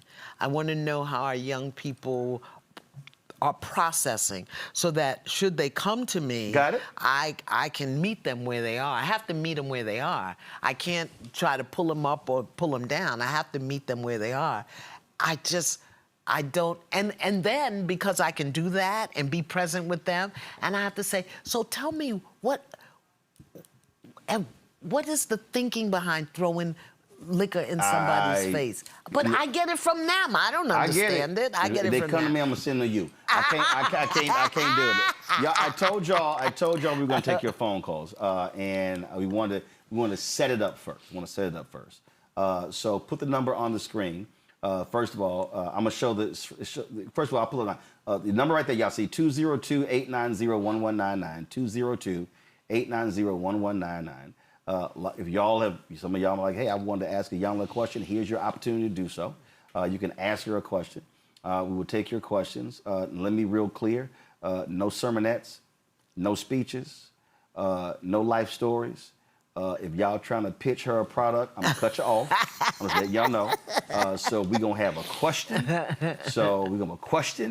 And then she gonna answer your question, and then I'm going to the next person with a question, okay? So y'all know when I moderate events, that's why I hold the microphone. I don't hand it, because you're gonna never get it back. So we're trying to give us a call right now, 202-890-1199, 202-890-1199. The control room, put the name and the city the person in is in Group Me, so I can see who the first person is. While we're waiting for them to pull, give me, I got it. Say your name and the city you're from, so we can have that. Now, before they give me that, now put the Shreveport graphic up. We will be in Shreveport on Thursday, y'all. Dr. Kevin Washington has organized this. It is a Black Men's Mental Health Forum, Mount Canaan Baptist Church, 1666 Austin Street in Shreveport. Is addressing IPV, intimate partner violence, community gun violence, health and wellness, psycho-emotional integrity. Dr. Kevin Washington is a licensed African-centered psychologist, and so he is leading this. We will be broadcasting this on the Black Star Network, so I do the show from there on Thursday, and we'll be showing this as well, and he's doing 2 days worth of stuff. Beautiful. This is what we're doing on Thursday, and so we want y'all to check that out. please do so. Joshua Dubois is having an event on Thursday as well. It's a Zoom call. I'll show that as well. He's calling a dad check-in, checking in with dads. And so we'll have that as well. All right, folks. Latasha, calling from Philadelphia. Latasha, what's your question for Iyanla Vanzant? You're on Roland Martin Unfiltered. This is what we're doing on Thursday. So, Latasha, first of all, I need you to do this here. Oh. Turn your program down because you have a delay. So whatever you're listening to, turn it down. Turn it all the way down. Now ask your question. Thank you. I just wanted to say, next time maybe can you guys talk about what we'll be doing to further protect the children? I enjoyed tonight's program, and I noticed we talked about black women and black men, but I would hope going forward we can start prioritizing black children. And that's it. Okay, thanks for your call. We got to take care of ourselves. We have to know that we're worthy enough. We can't give the children what we don't have. And thank you for your question, Latasha, and all of this is going to take time. You know, we have to get healthy before we can do anything for the children. Yeah, I mean, the reality is, if a woman is experiencing domestic violence, she wants to protect children. Yeah. That's naturally, she wants to protect those children. But to your point, if she's not there, you said it. I'm telling my 10-year-old son to call the police. That is not his job. That was not his job. My job was to keep him away from a man who would treat his mother like that, and I failed. Right. So our point, and she absolutely is right. And I'm gonna say this again, and I'm keep saying this here. I want to keep. Yo, we don't have that. We don't. Give me the wide shot. We don't have that sign. That's not a phrase. No, right. That's not only applying to when cops are killing black people. Right. I don't want another sister murdered.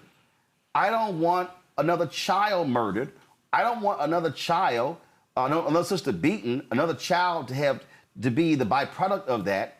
And I don't want the brother beaten and the brother killing. So if we want to talk about Black Lives Matter, we have to get men, women, and men, because the reality is those children have nowhere to go because they're following the leadership of one of those two. These, the former lieutenant governor, both of his children in the house. That to me was clear hopelessness. And hear me, be on the lookout for it, beloveds. This is the rising dis-ease among black men, is hopelessness. And understand that discussing that from that perspective, or whatever perspective, it doesn't have to be either or. It has to be both and. Right. So it has to be men, women, and children. But we cannot ask ourselves to try to do something for the kids that we aren't even equipped to handle for ourselves. Absolutely. Karen from Los Angeles. Karen, what's your question for Iyanla Vanzant? Hi, Roland. Can you hear me? Yep, we got you. Yeah, so I totally get that. If we're not together, we can't offer anything to the children. But can we get out in our community, though, that if we're going to even begin to work with each other or whatever, we have to just, there has to be a line drawn. You cannot kill kids. I'm sorry. But we do. But we do. What are you saying we can't? We do. So do what? Kill kids. That's what I'm saying. Can we kind of get out in the community that we have to draw a line? Like, we cannot, that's not part of our culture, killing kids. This is something new. But beloved, do you understand that when people are not in their right mind, you cannot expect them to be in their right mind? Okay, so I see that as a kind of honestly, that may be true, Ms. Vanzant, but that's not an excuse to me. Why do you hear that? Hello? We have to listen, beloved, okay. Because I hear that you have a point that you want to make. That's not an excuse, my love. It's the reality. So what you're saying, can we? Okay. We can't, but we do because we're not well. And we can't excuse it. I can't accept that. Okay, you don't have to. I feel like, shooting and killing a 1-year-old while he's sleeping, nah, that's something that we need to say, look, you know, if you're going to be doing something, we need to get out in the community, in the channels, wherever we are in the country. We need to make an agreement. Karen, you know, if I feel like I'm going to kill kids, I got to leave. Karen. So yes. you're speaking about what took place in Shreveport, correct? Yes. Okay. And I'm only going by what his brother said, and I'm only going by what his mama said. These were his family members. The VA told the New York Times that the brother spent a week in a VA hospital dealing with severe mental issues. The brother said, my brother loved his kids. If you look at the posting on Facebook, but if you also look at his Facebook postings, he talked about, God, please help me regulate my emotions. His own mother said that she talked to him and she said, son, you could beat this. And he said, Mama, the demons are too strong. The brother and the mother said they never thought at any time that the brother would kill 8 kids. So when you say we have to make an agreement, no one literally knows that a person is going to wake up on a Sunday morning at around 6 a.m. and shoot and kill 8 kids. So this is what we're trying to say. Our goal is for that not to happen, which means that first, when that brother said to his mama that the demons are too strong, there should have been a massive follow me here. Yeah. Because again, no one knows what someone's action is.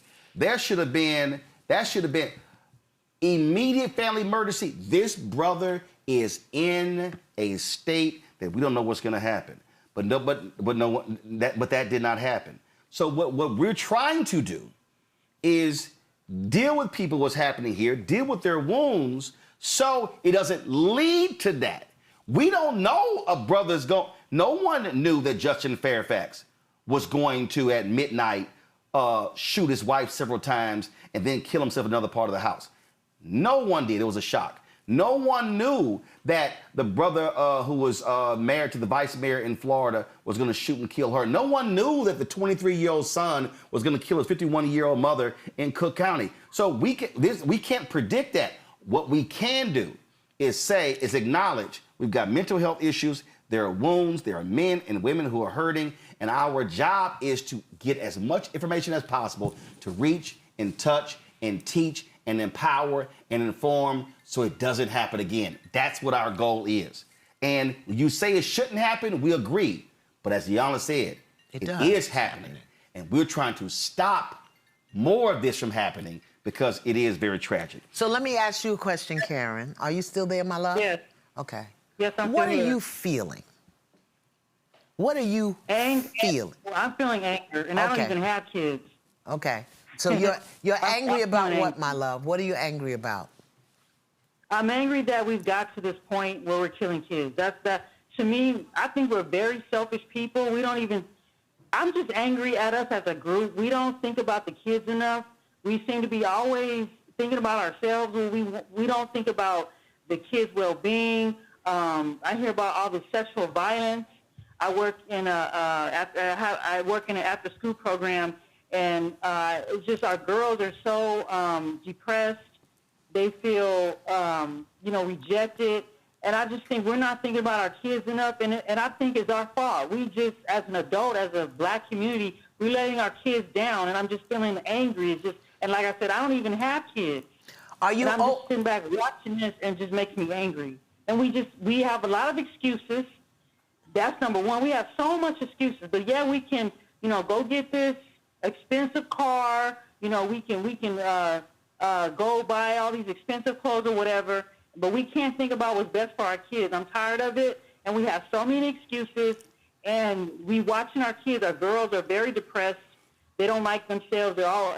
We had a circle with a bunch of Okay, Karen, girls, we want to get to. I don't want to cut you off, but I want to offer you Yes. another possibility. I don't want to cut you off because I hear you and I thank you for sharing. Karen, do you know that at the polarity of anger is passion? Both of them have fire. Anger has a fire and passion has a fire. And what I hear you saying is that you have a passion for the children, a passion for our girls. I want to encourage you to find a way to take that passion and turn it into the very service that you see is needed. As opposed to sitting around in anger and judgment, how can you take that anger and push it all the way to the other end?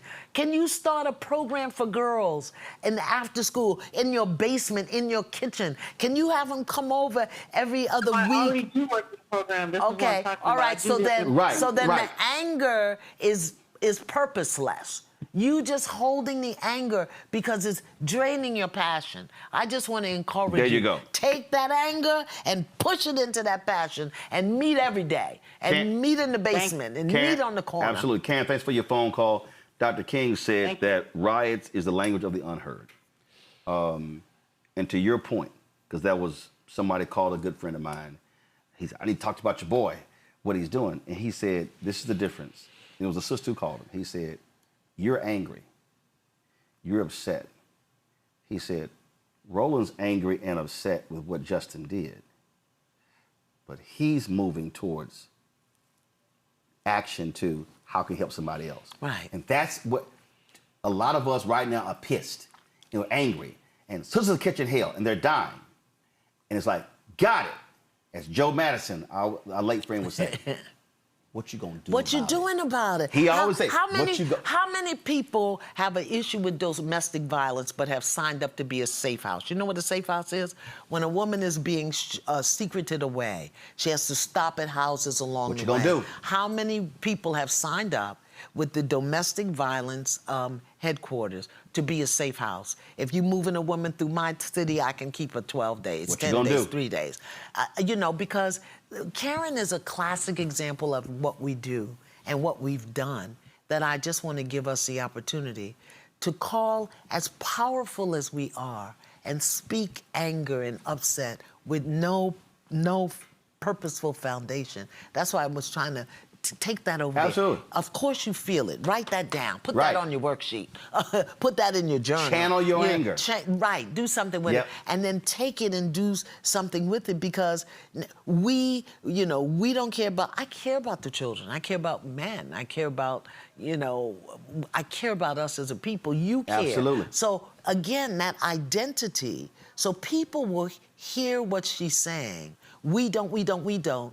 And because she's putting it on them as an identity, discard her message, which is, beloveds, we need to be more mindful of the children. There you go. Miss Adams from Michigan. Miss Adams, you're on Roland Martin Unfiltered. What's your question for Iyanla? Yes, hi. I wanted to find out, in encapsulating all of those things, the collaboration of all the white papers, the journals, the history books, and all of the ancestral knowledge, that advocacy is definitely important.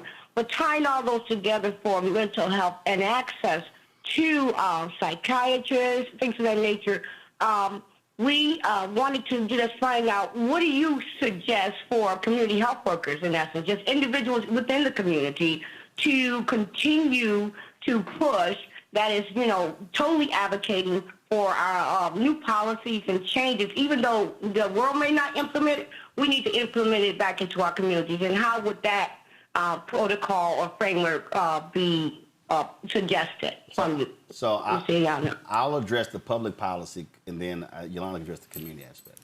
First, okay, that sounds perfect. I appreciate your question, Ms. Adams. Thanks a lot. There is a public policy component to this. This is why I'm always trying to get our people to understand voting. The reality is, cities, school boards, counties, state legislatures, and the federal government allocates dollars to mental health, to domestic violence, to various programs. There's a sister who is running she's in a runoff for a criminal court judge in Dallas County. I ran to her at church on Sunday. And she said to me, Roland, if I'm elected, I'm going to find her name. I know my mom and daddy watch it, so y'all text me her name. She said, if I'm elected, I'm going to set up a trauma program. I'm going to set up a trauma program in my court. That's public policy. So if that sister wins, the reaction, Iyanla, is that she's going to create this so as opposed to sending somebody to jail, she's going to create the program. That's public policy. So we should be advocating for dollars in budgets. Now, that's the public policy component. The community component is different. I think if you're a social worker, a community worker, a guidance counselor, a teacher, whatever you are, do your own spiritual hygiene. Because we got crazy people teaching our kids. We got crazy people working in our programs, impatient, stressed out, anxiety. Also collect data. So, yeah. If you're at a church, go to your pastor and say, Pastor, can we do a survey? Who are the certified licensed psychologists and counselors in our church? LSW. And provide that list to the membership.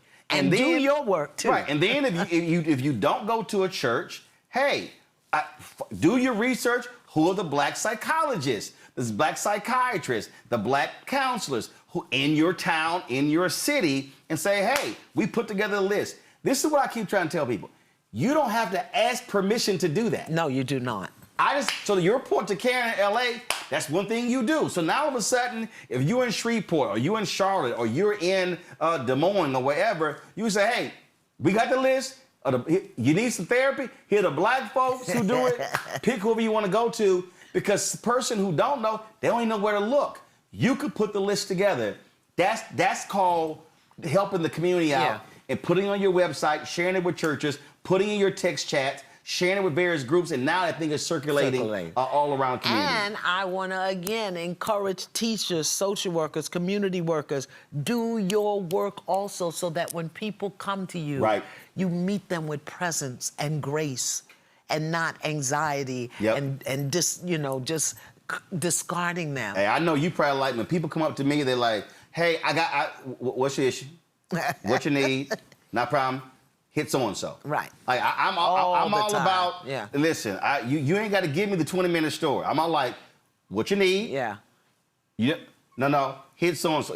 Hit so-and-so. Right. That's called being a resource. Right. James Cook from North Carolina, the first brother to call. I got 5 other sisters. I'm going to come to y'all, but I got to throw a brother. James, what's your question for Iyanla? Thank y'all for this show. It really helped me. I'm a veteran, and I see so many black veterans that need mental health. Yeah. But how do I encourage them? Because I go through mental health myself. I get counseling, and I've been doing it over the years, and we need it. But how do I go about, I try to encourage them, but they really deny. But how can I go about trying to encourage even more black veterans to get help? Hey, James, have you ever walked with one? Have you ever said, you know what, I'm going to take you, brother, or I'll go with you? That's it. Most of the time, I try to share with them. They deny to say nothing wrong. No. But here's what I'm asking. What I'm asking. If you know something is wrong, have you ever said, hey, brother, I go to the VA. You know what? I'll go with you. I'll drive you. I'll go with you. It's okay. Have you ever tried that? I never tried that, but I will now. There you go. And see, here's the deal, James. You can't save everybody. Right. I just want you to do it with one person. And here's the piece. If that brother says, hey man, I don't, you say, listen, you know what? I'm gonna go to another brother. I'm gonna go to 5 or 10. One of them might say, man, please go with me. Because they've been waiting on somebody to walk with them. And so just try that, and then you might find some success. Okay, thank you so much. I really appreciate it. I appreciate it, James. They won't go until it hurts bad enough. And we really do, Roland, need to deal with the issue of denial. So many of us are in denial about what's going on.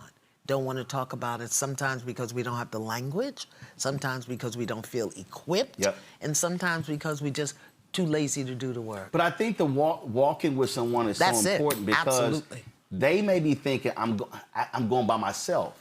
But if we just simply say, "Hey Doc, I'll go with you. I'll be outside here waiting on. I'll take you back home." Yeah. You may be that may be their start. Right. On that road. Right. To get set. Absolutely. Usually to help somebody get on that road.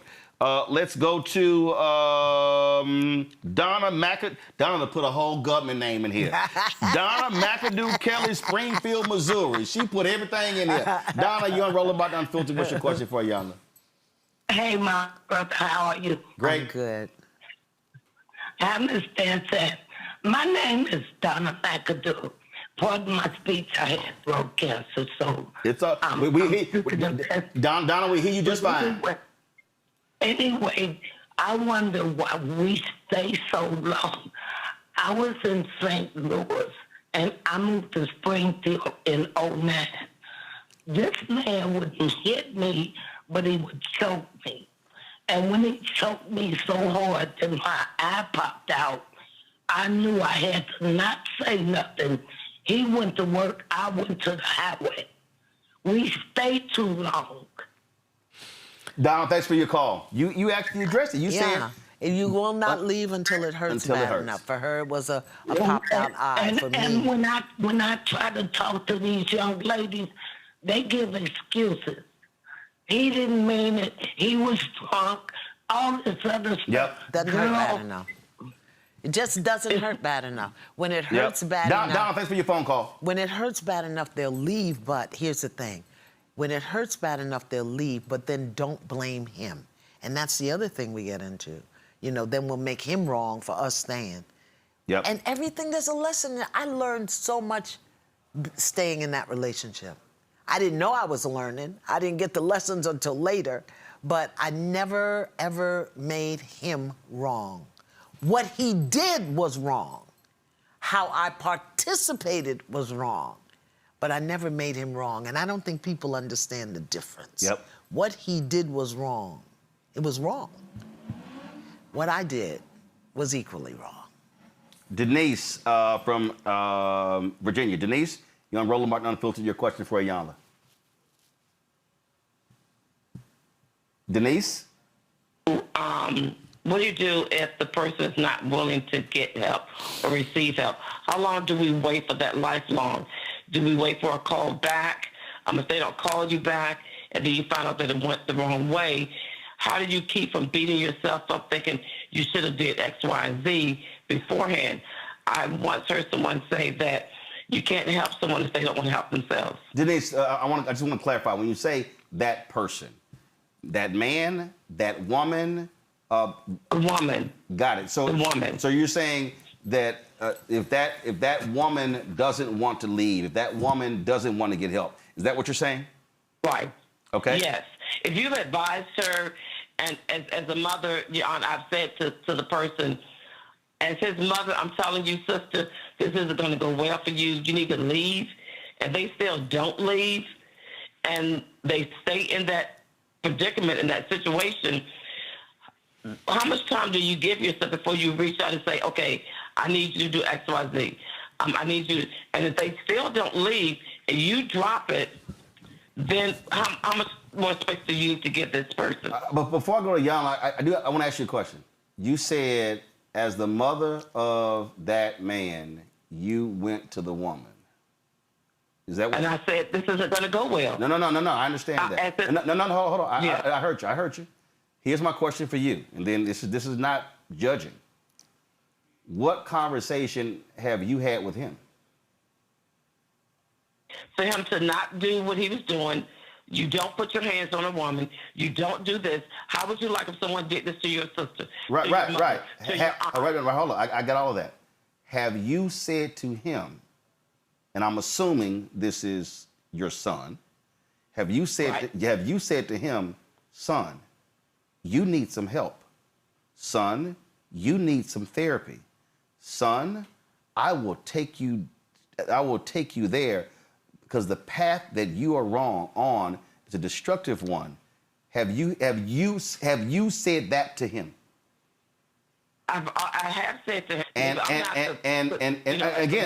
again, the woman, I just want to ask Donna. Role model or, No, Don, I just want to ask. And again, I'm not judging. I'm just walking through.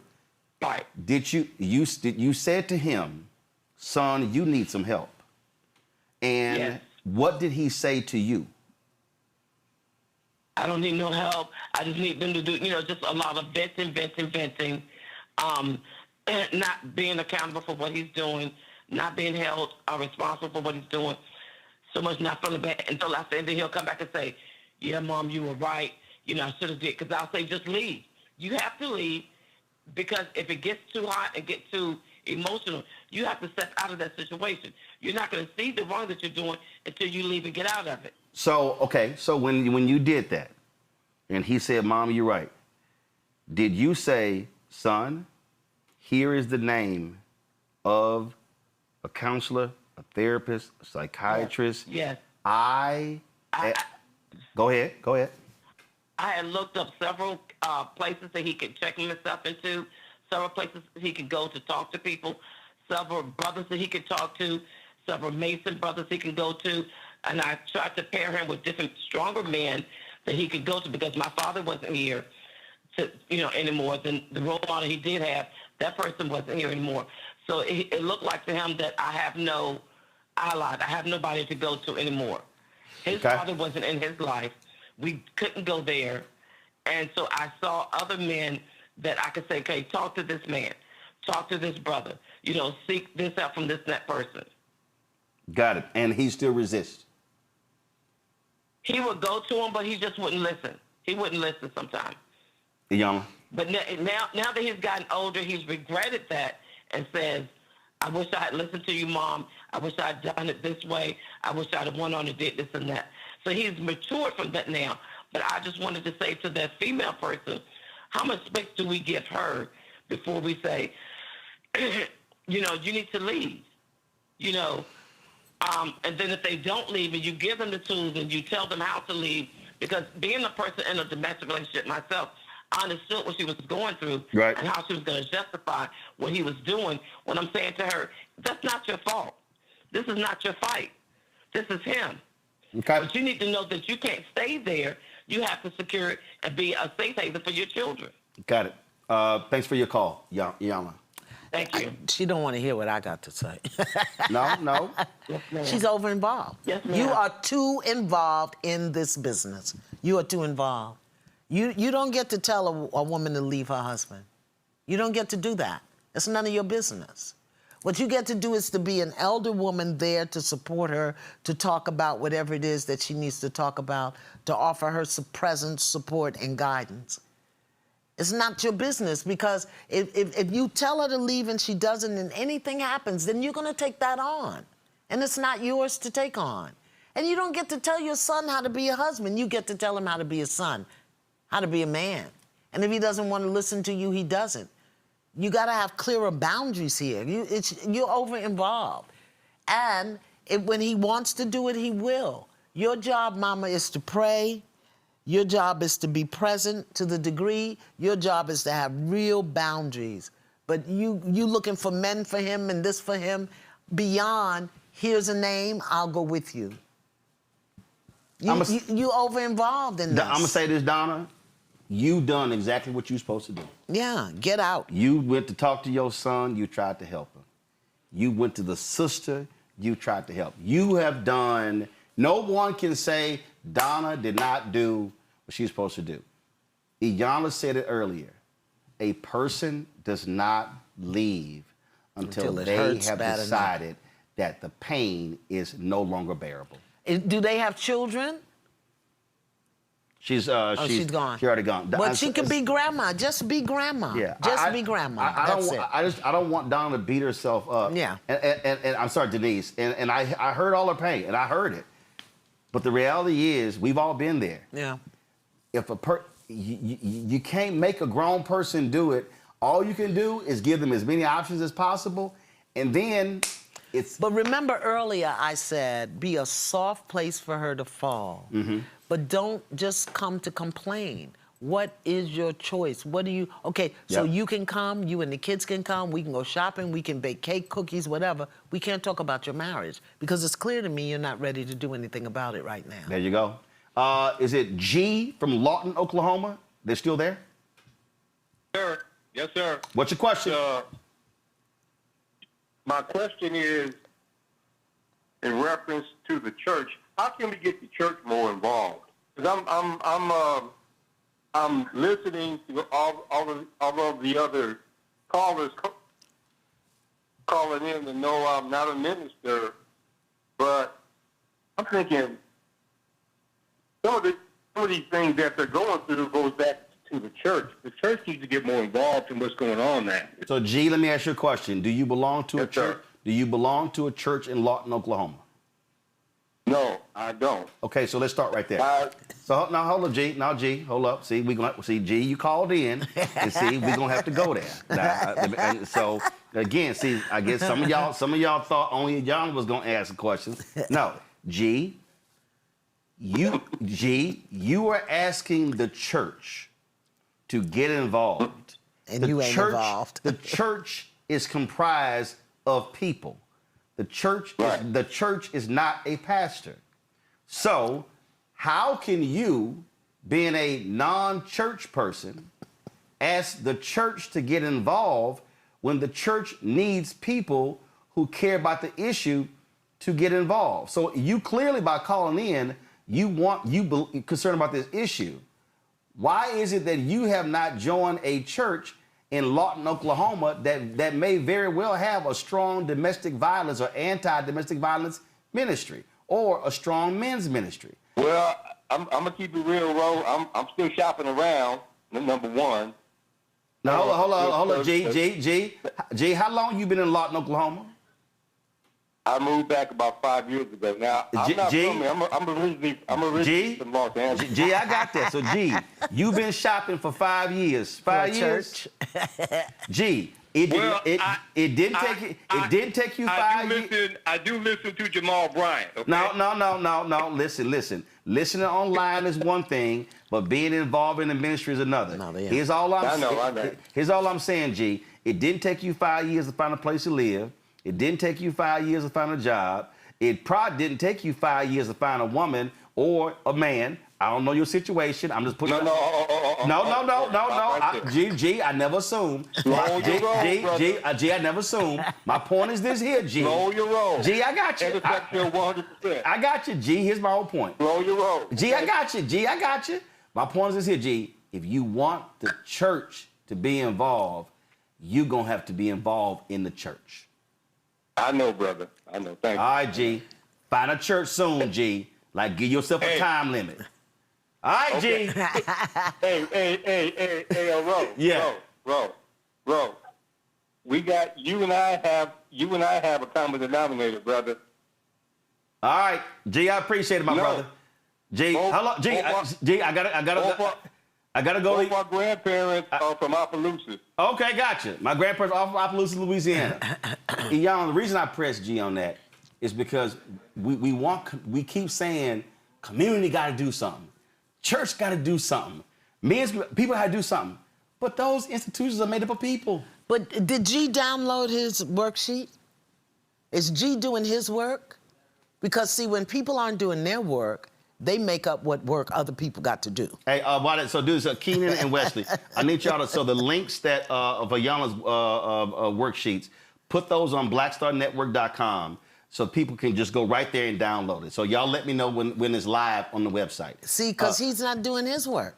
See? When you're not doing your work, you make up the work other people have to do. Yeah, you can't keep saying we need this and you ain't doing nothing with them. Let's see here. Is it Denicia from Long Island, New York? Is it Denicia? She's still there? Hi, yes. Denicia, hi. You're on Roll Unfiltered. What's your question for Iyanla? Okay, first I just want to thank both of you for creating a space and time to have such an important conversation. So I'm going to sort of deviate slightly, but I believe is relevant. So it sounds like what is at the cornerstone of what we're trying to achieve is collective purpose, collective impact, and collective hope.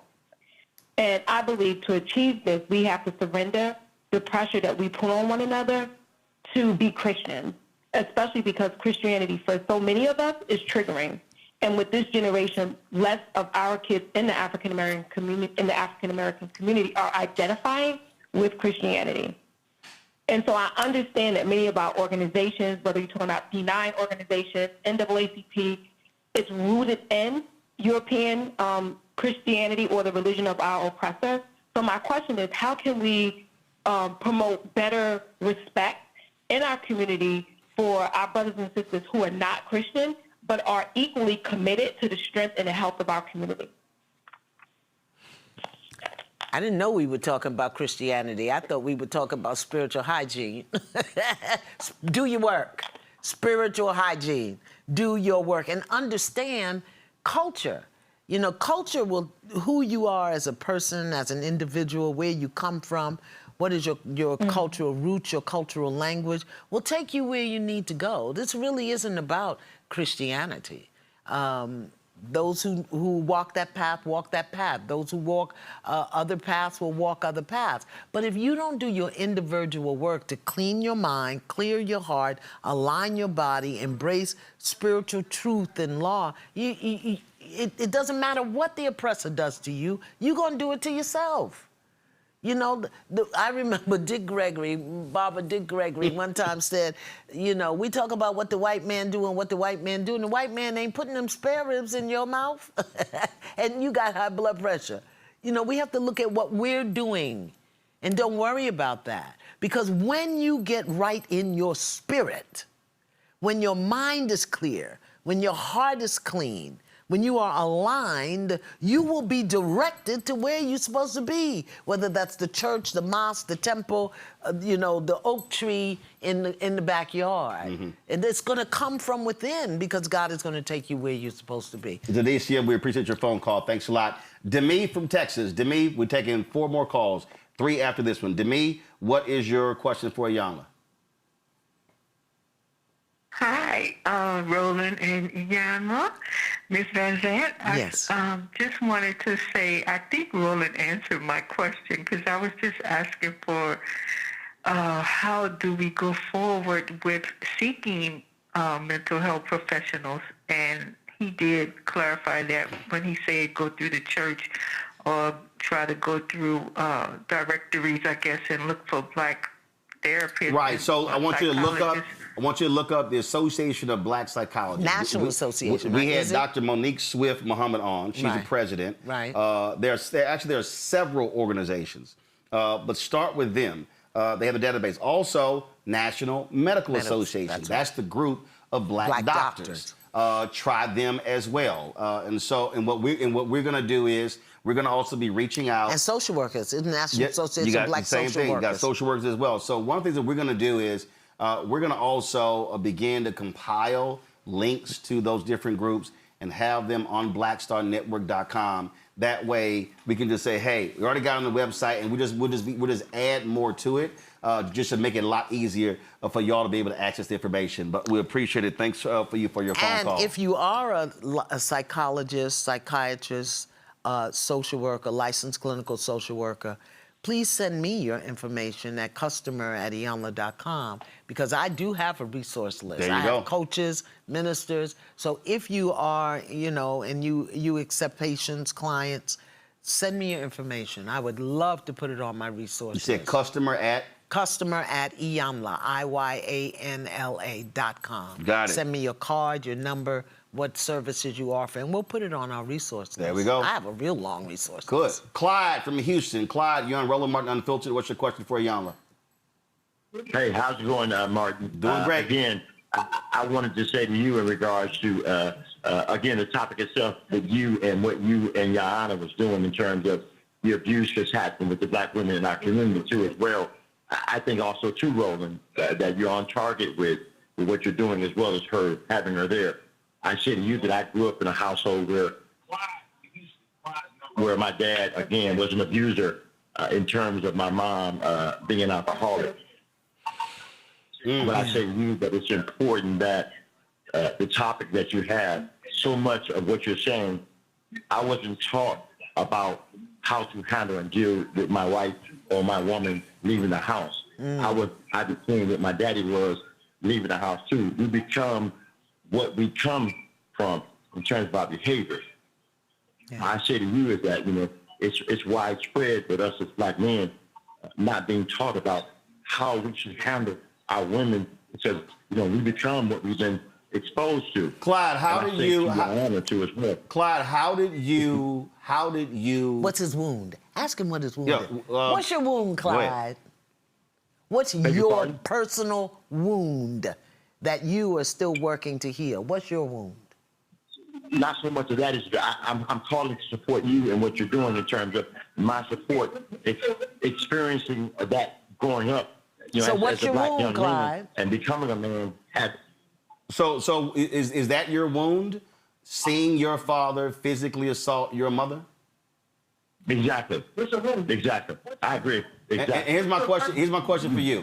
How did you arrive? How did you heal? How did you say, I'm not going to do that? Or did you do that and you had to get counseling? Seeing the pain from my mom and what she went through in terms as a young man, looking at her in terms as a woman and what she's been through. So that, yeah, exactly, I did. I seen her do that. I seen him do that as well. Okay. Got it. Clyde, thanks for your phone call. I appreciate it. I appreciate it, Clyde. Thanks a lot. We're going to stay in the Houston area. Deborah from Channelview, Texas. Deborah, you're on Roland Martin Unfiltered. What's your question for Iyanla? Thank you. Thank you so much for taking my call. I appreciate this. Roland, you are, Iyanla is doing such a great job. We really, really need this. What I want to say is that a lot of black mothers are raising sons. And it's really emotional for me because we do the best that we can. We really, really do.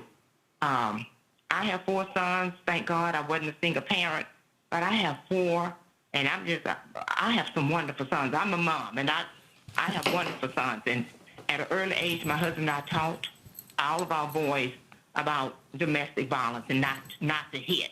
They learned that starting at 5 years old. So we always talked about that in my family.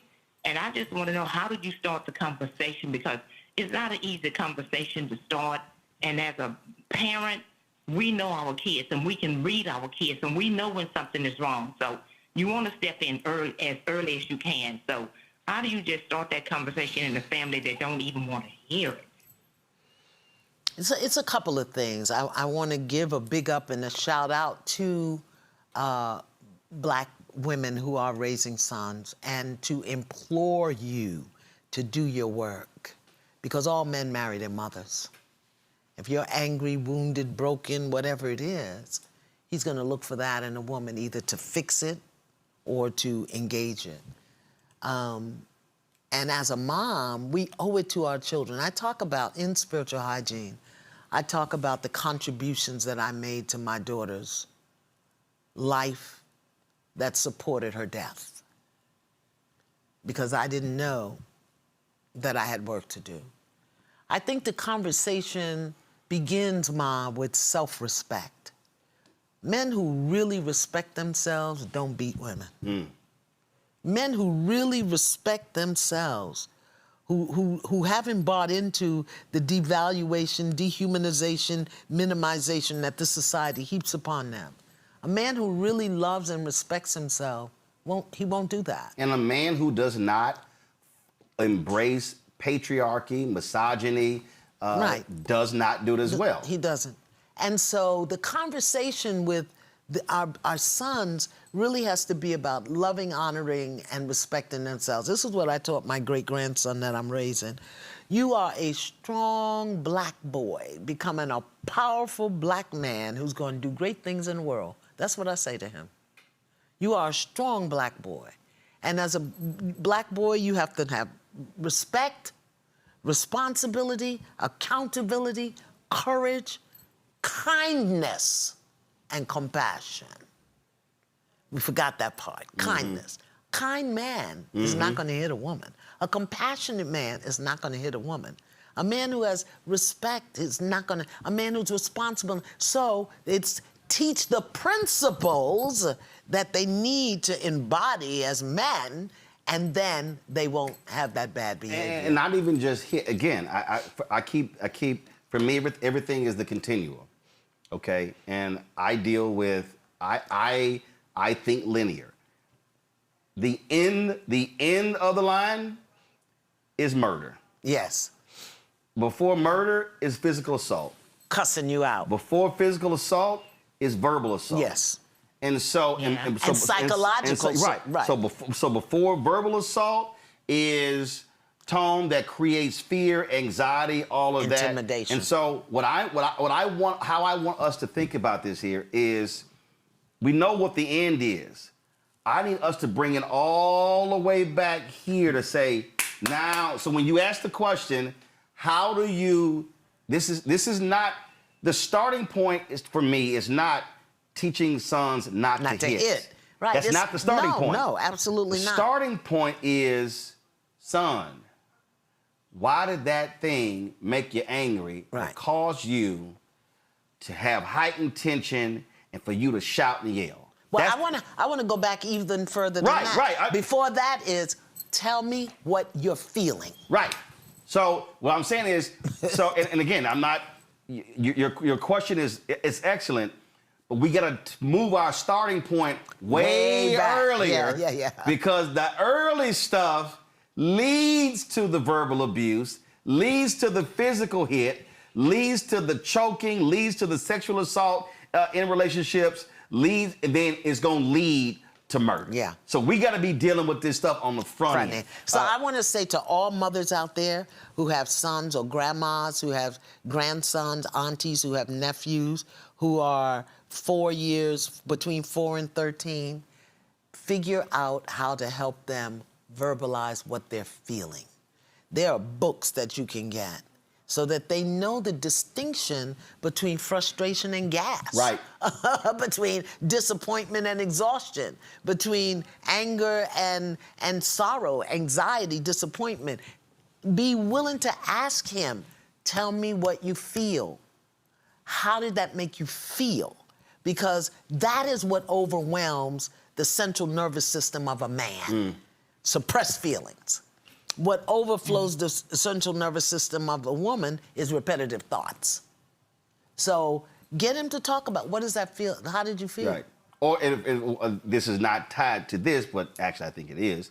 It's also, I'm a firm believer in this, allowing a kid to figure it out. Right. Meaning, and listen, Don't do it for her. listen, I ain't got kids, but I've raised 6 nieces.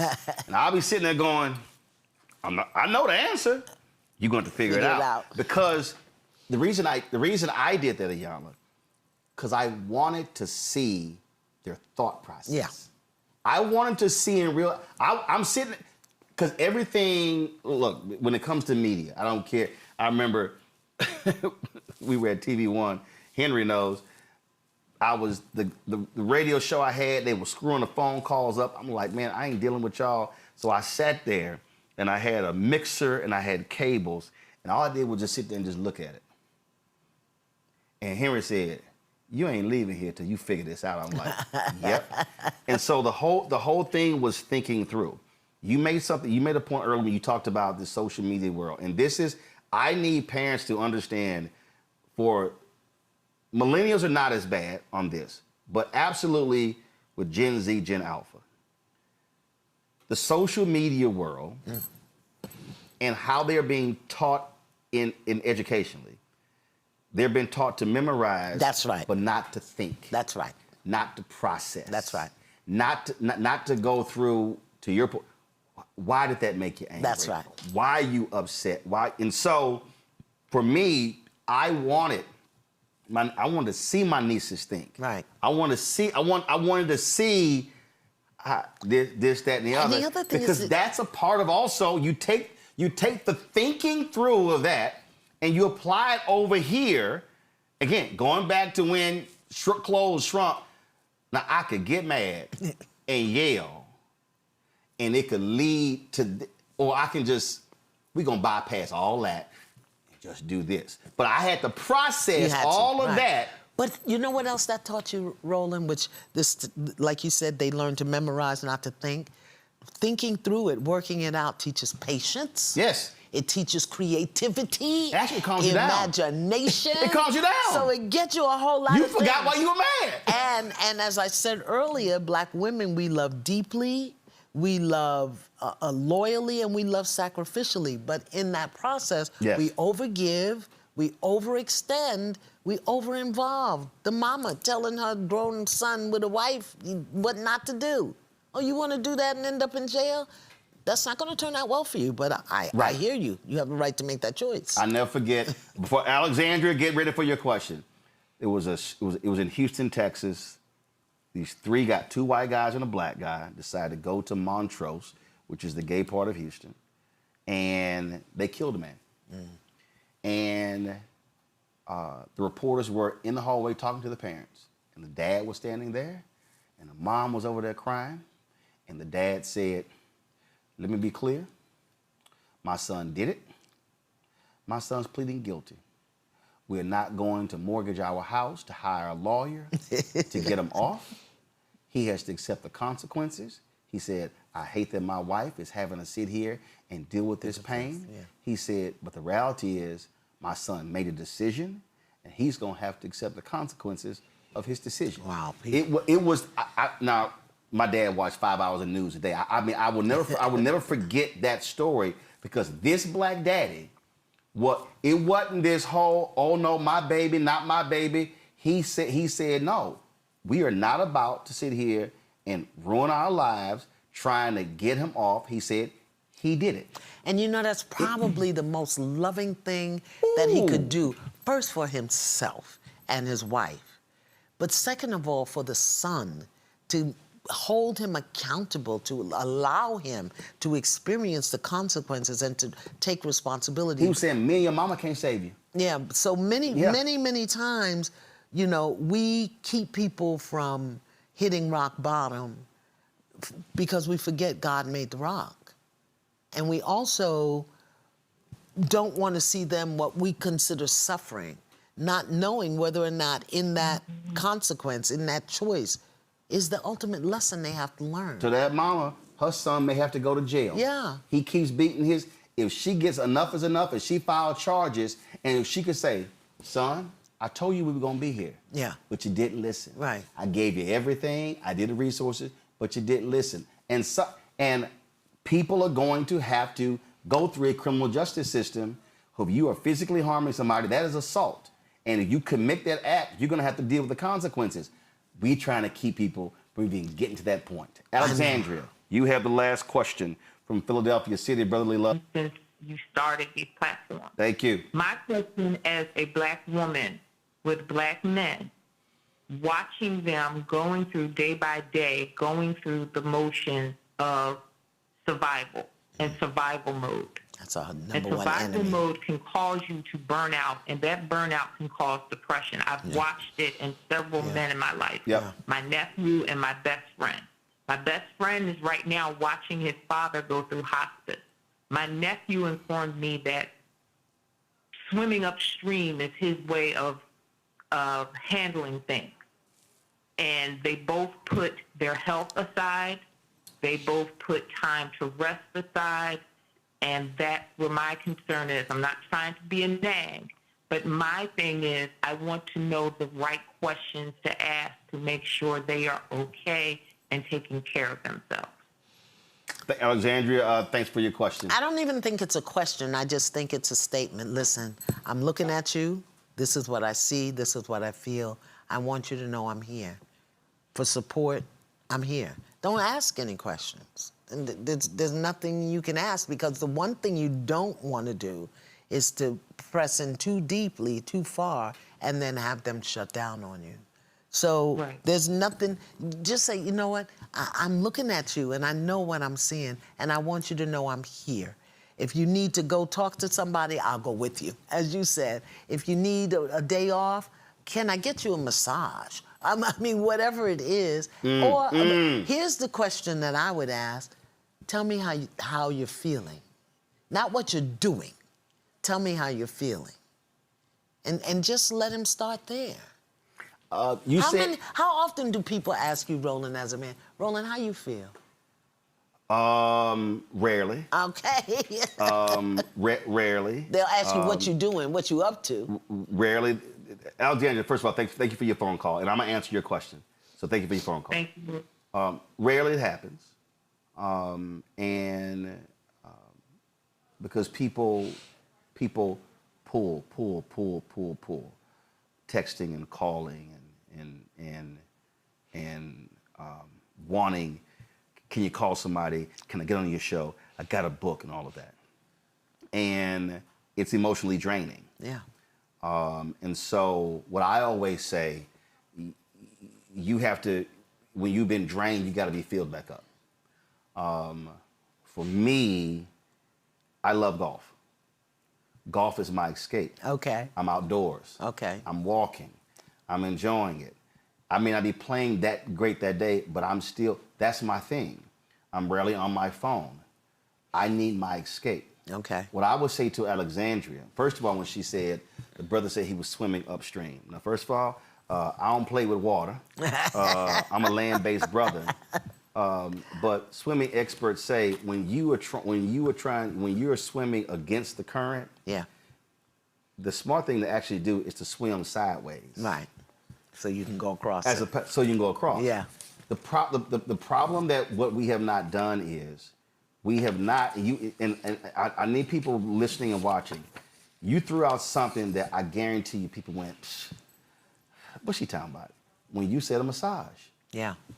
I need people to understand, rarely, if ever, are men gifted massages. Really? Oh. I do all the time. No, you ain't never, I play in all this golf, massage is, in all these golf tournaments I play in, massage is never one of the on the silent list, never. But when you said it, here's what immediately jumped out.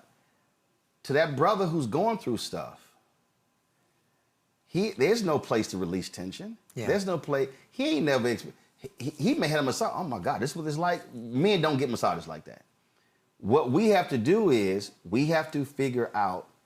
I'm gonna go back. Release valves. Yeah. What is your release That's right. valve? What is the thing that you have in your life that releases pressure? That's right, because pressure will build up and explode. Is it playing pool? Is it like what is it? What healthy? Yes, no, absolutely.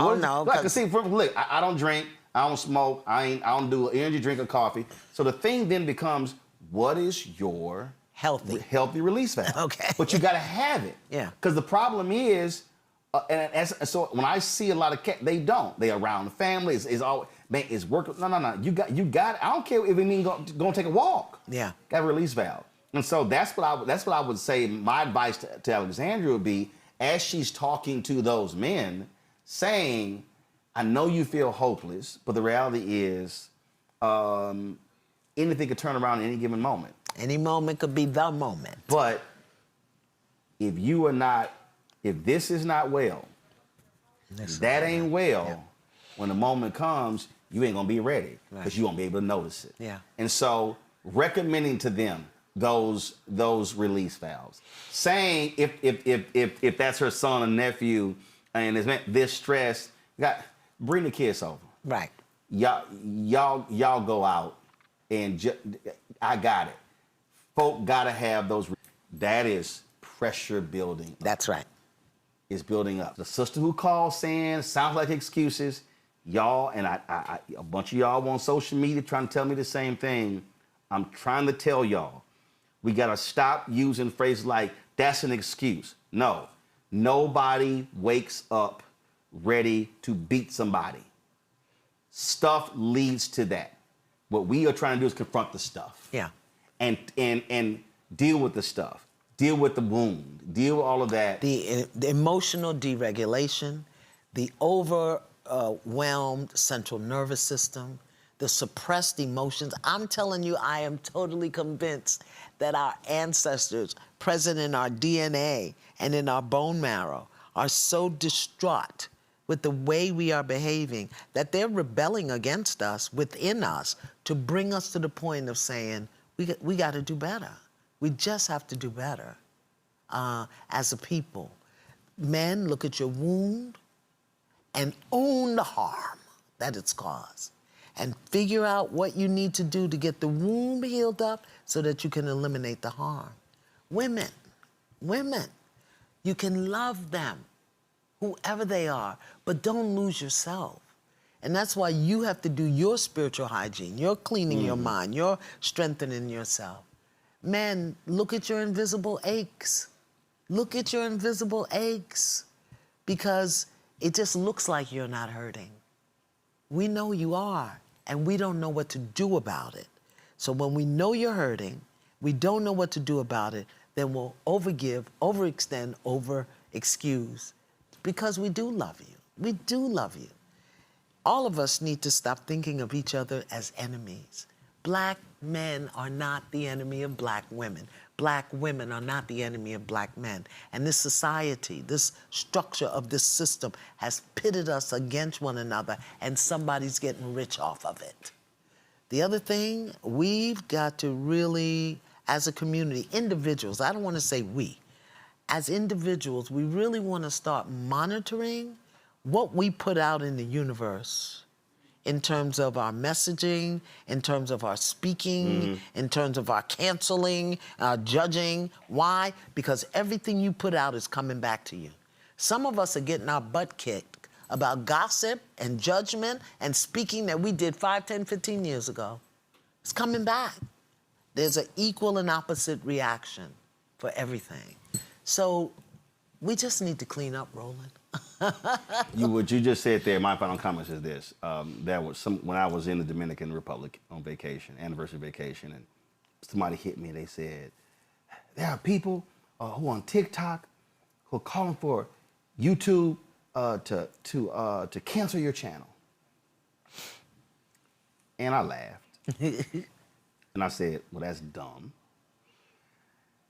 And I said, so for the folk who are mad with something I said or posted, I said to this person, I said, why don't you go on their page and ask them how many other black shows are having the conversation?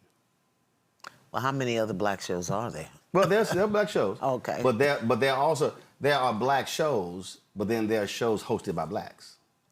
But then you want to get rid of the entire show and network because you mad about this one thing. But tomorrow, there's something you gonna want somebody fighting for you. Yeah. And the thing that you want to get rid of may not be here. Yeah. And so to your point, I need our folk to stop being so reactionary, so angry, so resentful, and say, who's actually trying to help our people and harm our people? And my last point is this, and why, because somebody told me, man, you only feel this way because Justin Fairfax is your frat brother. I said, no. I said 17 years ago, when Chris Brown beat Rihanna, I was at CNN. And I was watching all of these networks and CNN. They had all these shows. And I mostly saw women on these shows talk about domestic violence. And the conversations were to protect the woman, protect the kids, get out of that situation. And I was filling in for Campbell Brown. And I said, I want an all-male panel. They went, what? I said, well, all I've seen are women talking about domestic violence. I said, if men are committing 96% of the violence, I want to have a panel of men who can confront and deal with men. You would have thought I was proposing to shut the network down. They fought me on it. Kevin Powell had written about abusing women before and how he sought therapy. I wanted to have him on. They told me absolutely, he was on an MTV reality show, wouldn't do it. A week later, he's on Oprah.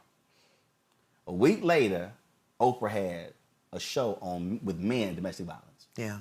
And I sent an email, you shouldn't rub it in our faces. I said, no, I'm just letting y'all know. My instincts were right. You told me I was wrong. But you're a black man. But they're going to diminish you, right. Dehumanize you, demoralize you. And so I made them, but the problem is they forgot what kind of black man I was. I said, no, we doing the panel. And the person who produced the segment is now the president of MSNBC. She didn't want to do it. But I said, no, we doing the panel. So the point I'm making to people, that was 17 years ago. And we're still what I talking dealt about with my sister was 24 years ago. No, yeah, it was 20, actually it was 24, 25 years ago. So that predated that. So I've always been saying this, that we will never be able to get a handle and confront domestic violence until we deal with the mental health issue. And the mental health issue. Right. And I want to say this, you know, we talked, and what I told you was, don't take it on. Don't take it on. People want to dump their responsibility onto you. Again, we each have to take responsibility for our mental health, our spiritual hygiene, the trajectory of our life. Then we can come together as a whole community. You know, the question has to be, though, ability, or what are you bringing to the table? So I want to thank you for continuing to have the conversation. I hope people will do their work. Go get your worksheet. Take a look at the invisible ache for men, or the spirit of a man for women. Take a look at spiritual hygiene. So, so first of all, name the 3 books again. So Keenan, so do this here. Grab the links and put it on the same thing. So your worksheet is already up on the website. It's up on the website. website. Go to Black and Star that's your personal work. Go to blackstarnetwork.com. Y'all pull it up. No, not that. The website. The website. The website. Thank you. So y'all, this right here, what you're seeing, Spiritual Hygiene for Black Men and Women, that is up right now on blackstarnetwork.com. You can download the worksheet. And it's fillable. You don't even have to print it. You can do the work now. You ain't got to wait till tomorrow. Y'all can start tonight. Keenan is going to add those books Iyanla mentioned. The book you mentioned about the brothers, I actually have that book at home. Actually, I have all 3 of those books at home. The Invisible Ache, Courtney B. Vance. I don't have that one. Okay. No, Spirit of a Man. The 3 you mentioned, I have those. And up from here. But my whole point is, so we're going to add those links as well. Folks, tomorrow, so Thursday, give me the Shreveport graphic. We're going to be in Shreveport on Thursday with Dr. Kevin Washington at Mount Canaan Baptist Church, 5 to 7 local time, 6 to 8 p.m. Eastern. So we're going to be there. So look forward to that. And I mentioned this. I'll go ahead and show it. The sister who I met at my parents' church, Lakeisha Smith. Y'all pull the graphic. She's running. She's running for a criminal court judge. My mama sent me my absentee ballot today so I can vote in the runoff. But when I was talking to her, she said that she said if I get elected, I am going to have a trauma unit in my court for these very issues. She told me that she experienced domestic violence, lived in a shelter. She understands these issues. And so this, when I talk about voting, that's the kind of folk you want to put in office. And that's a judge. And she saw the judge that we had on last week talking about the role they play. And so folks, we have all of that. Y'all saw all the links. You saw all the conversations we had. Do me a favor. Y'all need to be sharing it. If it's a whole bunch of mess and it's a whole bunch of gossip, we sharing stuff left and right. Oh, it's going to be 30,000, 100,000, 200,000 likes, hearts, all this sort of good stuff. But what this conversation can do for you will do more for you than any gossip conversation will. This is about breaking generational curses. Yeah. There are multi-generations that have experienced domestic violence. We could cut the generational curse today. We don't want a child, teenager, youngster, to have to now go through life, mama gone, daddy gone, murder-suicide, or mama killed, and daddy going to prison for life, or beating somebody, and same thing. We all can change this. We all have a role and responsibility. And I ask you to use your platform. You may not have 5 million followers. You may not have almost 2 million YouTube subscribers. You may not have any of that. But you can talk to one person. That's right. You could reach one person. And if that's all your capacity can handle, that's fine. Because you don't know that the one person who you're talking to, you might be saving their life. And so to the brother from Lawton, Oklahoma, find you a church and get involved. To the sister from Los Angeles who said we shouldn't be killing kids, you're right. But if we don't do this thing as a community, it cannot be done. And it cannot be done if black men are arguing with black women and black women are arguing with black men, and we're sitting here yelling, fighting, and talking about whose pain is greater, who's experienced more. because the reality is, ain't nobody gonna save us but us. And that's what our role and responsibility is. Iyanla, I appreciate this conversation. I thank you. Enjoyed it. I did too. Thanks a bunch, folks. Thank you for your phone calls. Thanks for watching. I see y'all comments in the chat. Of course, we'll be restreaming this as well. Don't forget, y'all support the work that we do. Listen, we ain't got millionaires and billionaires who cut us checks to support this show. It's really, we've been surviving because y'all have been standing with us every step of the way. We are now exceeded, Keenan, you sent it to me, I forgot. We're up to about 39,000 plus. We're close to 40,000 donors. Our goal is to get 20,000 people annually contributing $50 each. QR code, you see it right here on the screen. That's also for credit cards as well. Checks and money order. For all y'all folks who can't stand electronic stuff, make it payable to Roland Martin Unfiltered, P.O. Box 57196, Washington, D.C. 20037-0196. PayPal's R Martin Unfiltered, Venmo RM Unfiltered, Zelle, Roland at RolandSMartin.com, Roland at RolandMartinUnfiltered.com. Download the Black Star Network app, Apple phone, Android phone, Apple TV, Android TV, Roku, Amazon Fire TV, Samsung Smart TV. You want to get our Roland Martin Unfiltered swag? Please do so by going to shopblackstarnetwork.com. Our t-shirts, hats, all that good stuff, including our best-selling shirt, Don't Blame Me, I Voted for the Black Woman. Y'all can get that as a t-shirt, as a crew neck as well. And we created a marketplace. This is another thing for me that's important, supporting black-owned businesses. We've got more than 50 black-owned companies that are on our marketplace at shopblackstarnetwork.com. These are all black-owned products, all black companies. When y'all buy products from there, you're also supporting this show because we receive a percentage of that as well. And so please go to the site, support those black companies. Download the app Fanbase. Isaac Hayes III is the founder of that. You can follow me at Roland S. Martin. I believe in supporting black-owned social media platforms. So download his app. Don't forget, watch Brittany Noble every day at noon Eastern. The breakdown of Brittany Noble on the Black Star Network. Get that as well. And don't forget, go to our website. Go to blackstarnetwork.com. Download the worksheets. Iyanla has one for men, one for women. Y'all can download them together. Y'all can fill them out separately. Y'all can turn this into a thing at a party. Y'all can call a group together for y'all having y'all frat brotherhood. You can do this as well. This is about us doing the work as we speak right now.